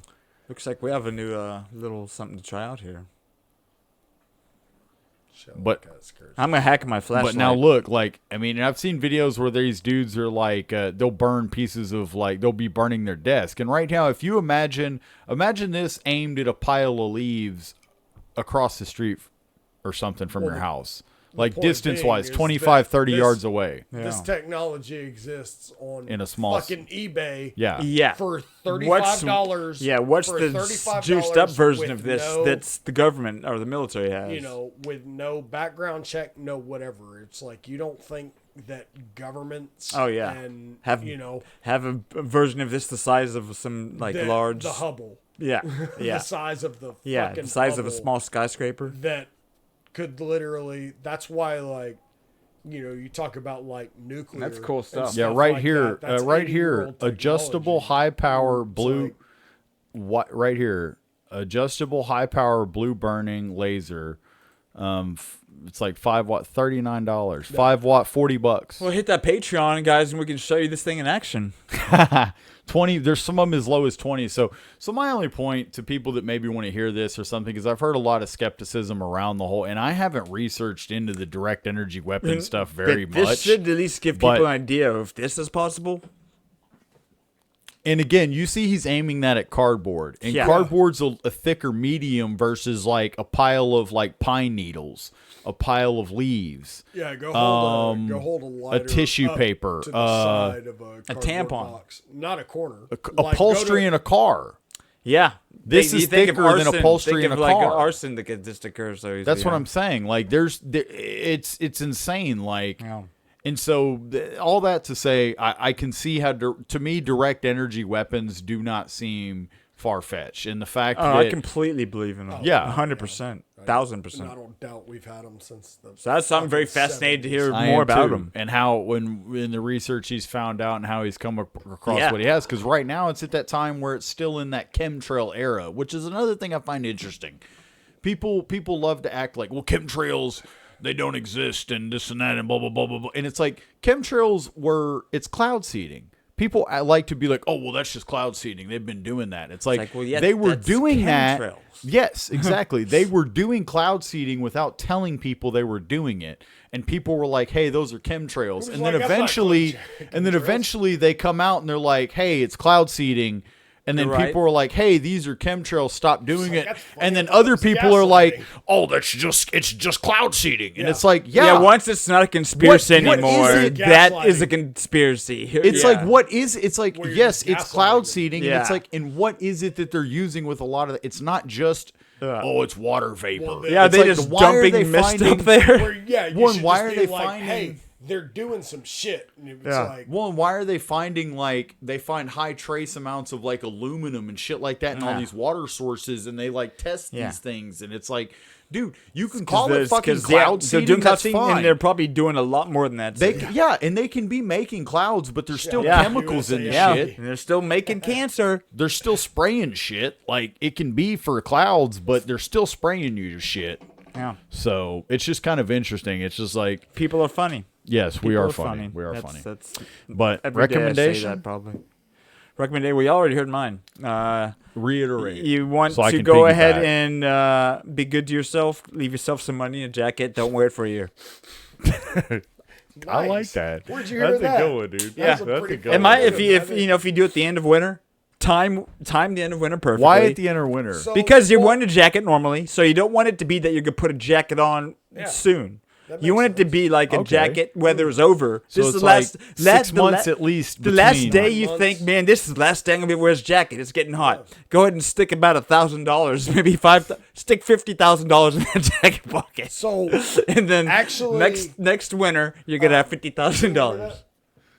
Matthew, You leave a little gift for I would yourself. like you to borrow. And, borrow I would that like you jacket. to borrow What my was, hoodie. dude? No, the What an price. This idea. is a What this an is a idea. Pricemaster What an recommendation. idea. The Pricemaster. You leave yourself about $75,000 in your jacket pocket. What do you It's got? like what you need to do is embezzle $100 million from your company. My Yeah. recommendation of the week is going to be more or less along the same lines. It's not a piggyback because and it's funny. I was already maybe it's because I was looking at some of this stuff and so I was influenced you're on before your I phone came so over much. here. So Chris was doing some of the stuff on you. What? Oh yeah. He influenced you. So the older brother. my recommendation would be is just in general, don't be hard on yourself. Don't be hard on yourself at all.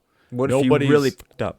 No, if you depending on how bad you fucked up, there's a lot of people that are probably fucked up way worse than you. Okay.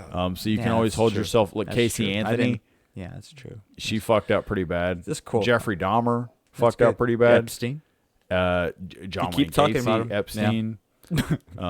People who didn't fuck up. Joe Rogan did not fuck up. He's No. doing great for himself. He's doing all No, right. so for real, be kind to yourself and give yourself credit at the fact that you've done more than you think you have. And again, it's all happening just for you the way you wanted it, whether you like it or not. Like 'Cause Marcus locus Aurelius of said. control. Well, like Marcus Aurelius said, from Gears of War? Stop and ask yourself if the reason you're afraid of death is because you're afraid all of this will stop. You won't experience what you're experiencing. You won't get to do this anymore. And I think that's... Yeah, I think that's exactly why people are afraid of death. Well, and to piggyback off of... but then it should make you enjoy Mikey. your day. You exactly. Talking about Enjoy your Marcus fucking Aurelius. Uh-oh. And Here's Aaron Rodgers. piggyback off of being grateful for everything is was the quote in Meditations where he said, think often of the things you have and how much you would desire those things if you didn't have them. Exactly. So be aware of your blessings. Like, Did your mom where it's say like- that? No, Marcus Aurelius. Marcus Aurelius. Mom, yeah. How would you feel if you Yeah. didn't have your Les Paul? My AK. How would you feel if you It's didn't like, have your Les Paul? that's- Your Strat? As silly How would as I it feel? sounds, it's like, How would you feel if you didn't have Potato? no. Stephanie! Why do we like crossing established Stephanie! lines, Mikey? Yeah. How would you Established feel? boundaries, you just You stomp about on. You about to cross the fucking line. Cross the line. Well, it's nice to have my wife stop by again.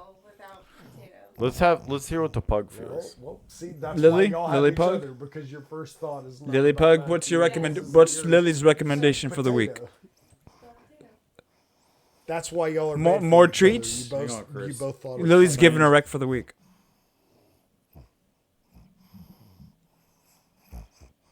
It's about as good as it gets. Damn, that's profound. That's I deep. felt That's that. deep. I felt that Yeah, when she said.